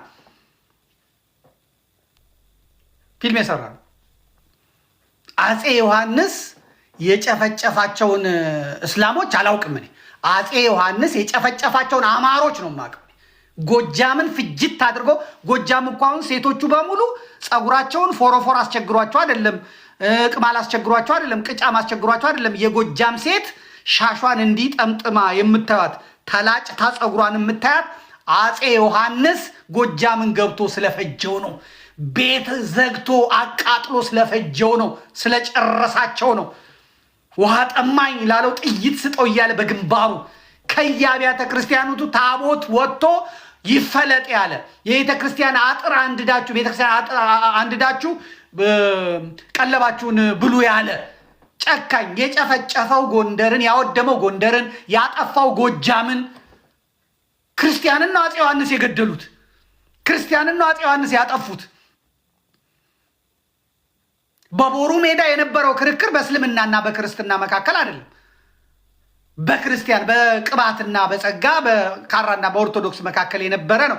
ቦሩ ሜዳ ላይ የተደረገው ክርክር ከእስልምና ጋር የሚያገናኘው ነገር የለም። አፄ ዮሐንስ እስላሚስት ከእስላም ከአፋር እስላም የወለደ ሰው ነው። በሰለክላሃና በትግራይ የነበሩትን እስላሞች ጫፋቸውን አልነካም እኮ በጎጃም በጎንደር በወሎ ያሉትን ክርስቲያኖች ሲጨፈጭፉ አፄ ዮሐንስ። ጎጃም ዛሬ እኮ ሐውልት ሰርቷል። የጎጃም ሴት መላጣ ፀጉሯን ተላጭታ ጠምጥማ የምትሄደው የጎጃም እናት አምጣ፣ የጎጃም እናት ብለህ ሰርች አድርገህ አምጣ። ይህ ተመልከት። ጎጃሚዎች በአጠቃላይ እናቶች ፀጉራቸው መላጣ ነው፣ በአጭር ነው። የጎጃም ሰው ፀጉሩ ረጅም የሚሆነው ከተማ ሲገባ ነው። አዲስ አበባ ሲገባ፣ ዘመናዊነት አሜሪካ ሲገባ ፀጉራቸው ረጅም ነው፣ ያምራል፣ ሐር የመሰለ ነው። የአባይን ውሃ እየጠጡ የገነት ውሃ እየጠጡ የሚያድጉ ናቸው። ነገር ግን ጸጉራቸውን ተላጭተው የሚሄዱት አፄ ዮሐንስን ለማስታወስ ነው። ወንዶቻቸውን የፈጀ የጨረሰ አልቅሰው እኮ ነው አፄ ዮሐንስ መተማ ሄደው የግብፅንና የእንግሊዝን ጦር አስለቅቃለሁ ብለው በሱዳን ጦር ተመተው አንገታቸው ተቆርጦ ካርቱም ሄደው እኮ የጎጃም እንባ እኮ ነው፣ የጎንደር እንባ፣ የአማራ እንባ እኮ ነው። አፄ ዮሐንስ የሚቀርቡት ለእስላም ነው። ያገቡት የወለዱት ከእስላም ነው። የአፄ ዮሐንስ ሚስት ተብለው የሚጠቀሱ አሉ የሉም? ደፈር ብለህ ተናገር። ወያኔ መታ አፄ ዮሐንስን ሐውልት እንኳን አልሰራችላቸው፣ ትጠላዋለች እኮ ኢትዮጵያ በሚለው ስም ልክ እንደ አብይ አህመድ ኢትዮጵያ ይሉ ነው። ኢትዮጵያን ይወዱ ነበር፣ እውነት ነው። በኢየሩሳሌም ያለውን ርስት አስከብረዋል። ያው ኃጢአታቸው በደላቸው ይቅር ይባልላቸው ዘንድ አድርገዋል፣ እውነት ነው። ከዛ በተረፈ እስላሞችን፣ ጣሊያኖችን፣ እንግሊዞችን መንገድ በመምራት አፄ ቴዎድሮስን በማስገደል የሚታወቁ ናቸው። ምን እውነት ነው። በአፄ ዮሐንስ ምክንያት አማራም ኦርቶዶክስም አይከሰስም። ሁልጊዜ የሚያነሱት ይሄንን። ወያኔዎች እኮ መጥተው አፄ ሚኒሊክን እኮ ነው የሚከሱት። አፄ ሚኒሊክን እኮ ኦሮሞ እንዲጠላ እስላም እንዲጠላ ያደረጉት። ስለ አፄ ዮሐንስ መለስ ዜናዊ፣ ስብሃት ነጋ፣ ኢህአዲግ አንዲት ብጣሽ ነገር እንዲያደርጓል ብሎ ያውቃል? አያውቅም። አፄ ሚኒሊክ አማራ ናቸዋ። አፄ ሚኒሊክ ኦርቶዶክስ ናቸዋ። ዛሬ ይሄ የስልጤ ዋሃቢ እስላም የኦሮሞ ዋሃቢ እስላም ተነስቶ መጥቶ በአፄ ዮሐንስ እንዲያርጉብናል እና አንድ ስለ ትግሬ አያወራም። አክሱም ላይ እንኳን ባለው ነገር ላይ አፄዎቹ የአፄ ነገስታት እንዲያደርገውን ነው የሚለው። ታዋቂ ነኝ እውቅ ነኝ የሚል የእስላም ምሁር እንኳን ተነስቶ መጥቶ አፉን የሚከፍተው የሚያቀረሸው አማራውና ኦርቶዶክሱ ላይ ነው። ይሄ ትክክል አይደለም። አሁን ለምሳሌ ይሄ አሁን አንድ መጨረሻ ላይ ላኩልን ሰው ያምጣው ፕሮፌሰር ነው አሉ። በአባይ ጉዳይ አሁን አንደኛ ሆኗል። በዛኛው ዘመን ተጥለን ነበር እኛ እስላሞች ክብር ያገኘ ነው በአብይ አህመድ ነው ይላል። አብይ አህመድ እስላም ነው፣ የጅማ እስላም ነው፣ ወሃቢ እስላም ነው። አሁን ይሄ ክብር ያገኘ ሰው ነው። ያው ፕሮፌሰር ተብሎ በቃ ለሁሉ ጉዳይ ተጠያቂ እሱ ነው። በእስልምናውም ውስጥ አሁን በቃ አንቱ የተባለ እሱ ነው። ይሄ እንኳን ሲያቀረሽ ስሙት ይሄን ሰውዬው ስማው። እንግዲህ ያው ሂድ አዲስ አበባ ዩኒቨርሲቲ መሐመድ ሆኖ ሄዶ ሲመዘገብ ኢትዮጵያዊ መሆንህን ከፍርድ ቤት ደብዳቤ አምጣ ነው እኮ የተባለው። ያዝልኝ ማለት ሙስሊም ሆነ እንዴት ዩኒቨርሲቲ ትገባል? ይኸውልህ ተመልከት፣ እግዚአብሔር ያሳያችሁ። በዘመናዊ የኢትዮጵያ ዓለም አዲስ አበባ ዩኒቨርሲቲ ወደ ዩኒቨርሲቲ ያለፈ ሰው ኢትዮጵያ ለመሆንህ እስላም ስለሆንክ እንዴት ሆንክ ተብሎ እኮ ነው። አሁን ይህን እየነገሩ ነው። ይህንን ጎጋ ይህንን ምንም የማያውቅ አማራን እንዲጠላ፣ ኢትዮጵያን እንዲጠላ፣ ሰንደቋን እንዲጠላ፣ አረብ እንዲናፍቅ፣ ሳዑዲን እንዲናፍቅ፣ የአረብ አሽከር የአረብ ገረድ እንዲሆን፣ ሀገሩን እንዲጠላ፣ ወገኑን እንዲያርድ፣ እንዲሰልብ የሚያደርጉት እነዚህ በጥላቻ ያበዱ የትልቅ ትንሾች ጊዜ የሰጣቸው ድንጋይ ሰባሪ ቅሎች ናቸው ይሄንን የሚያደርጉት። እውነቱን ስንነጋገር መሐመድ ሆኖ ሄዶ ኢትዮጵያዊ መሆንን አምጣሉት አለ። ቀጥሉ ደግሞ ሁለተኛውን ስሙት። ወይም ኢትዮጵያዊ ነው ወይ? ከዚያ አልፎ ፕሮፌሰር አስራት ወልደየስ ስሙ አንድ ጊዜ ጥቁር አንበሳ 18 ሐኪሞችን ሲያስመርቁ 3 ሙስሊሞችን ያገኛሉ። እናንተ መቼ ነው ኪዮስካችሁን ዘግታችሁ ተመራችሁ ሐኪም የሆናችሁት ብለው ጠየቋቸው። ማለት ሙስሊም ሆኖ ሐኪም መሆን የለበትም ነው። ተመልከቱ። አሁን ይሄ ታዲያ የስልጤ ትምህርት ኃጢአት ነው ብሎ ጣሪያ ሲቀድም የሚውል የውሃቢ እስላም ይሄን እየሰማ እንዴት ነው በጥላቻ የማያብደው? እንዴት ነው የማያብደው? ፕሮፌሰር አስራት እግዚአብሔር ያሳያችሁ። እስላም ተማሪዎችን አግኝተው እንዴት እናንተ ዶክተር ሆናችሁ፣ እንዴት እናንተ ሐኪም ሆናችሁ፣ እግዚአብሔር ያሳያችሁ። እንደው የፕሮፌሰር አስራት ስንትና ስንት ሙስሊም ተማሪዎች በሳቸው የወጡ ስፔሻሊስት ዶክተሮች ስንትና ስንት አሉ። ይሄ አረብ ሀገር ነው የከረመው። ይሄ የውሃቢ እስላምን ትምህርት ሲጠጣ ነው የዋለው። አብይ አህመድ በነገሰ ጊዜ መጣ። አሁን ሚዲያው የሱ ነው፣ የሚጠይቀው የለም፣ የሚከሰው የለም። በመሞቻው ሰዓት መቃብሩ ተምሶ ልጡ ተርሶ እንዲህ የሚያለፋድድ ይኖር። ይሄንን አሁን አንድ ኦርቶዶክስ ቢናገረው አንድ አማራ ቢናገረው በሁለተኛው ቀን ቂሊንጦም አይገኝም፣ ደብዛው ነበር የሚጠፋው። ስለዚህ አሁን አማራው ኦርቶዶክሱ እጅ እግሩ ተይዞ ወሃቢው ጴንጤው ጽንፈኛው እንዲለፈልፍ እየተደረገ ነው። ይገለበጣል። የታሪክ ነው፣ የጊዜ ጉዳይ ነው። የጊዜ ጉዳይ ነው። ይሄ ዝም ብሎ የሚታይ አይደለም። ያው አድምጡ ክርስቲያኖች። ደግሞ ሌላውን ዳንኤልን የወደዱበትና ያመጣው ወንድማችን ዳንኤልን ቅድም ሰው የወደደበት ምክንያት ስሙት። ዳንኤል ክብረት የሚለው ድምፅ ስጠው። እንዲጠፋ ያደረገው ግን እሱ አይደለም። እሱ ደብረ ሊባኖስን ተውት ብሎ ነበር። አንድ ወደድ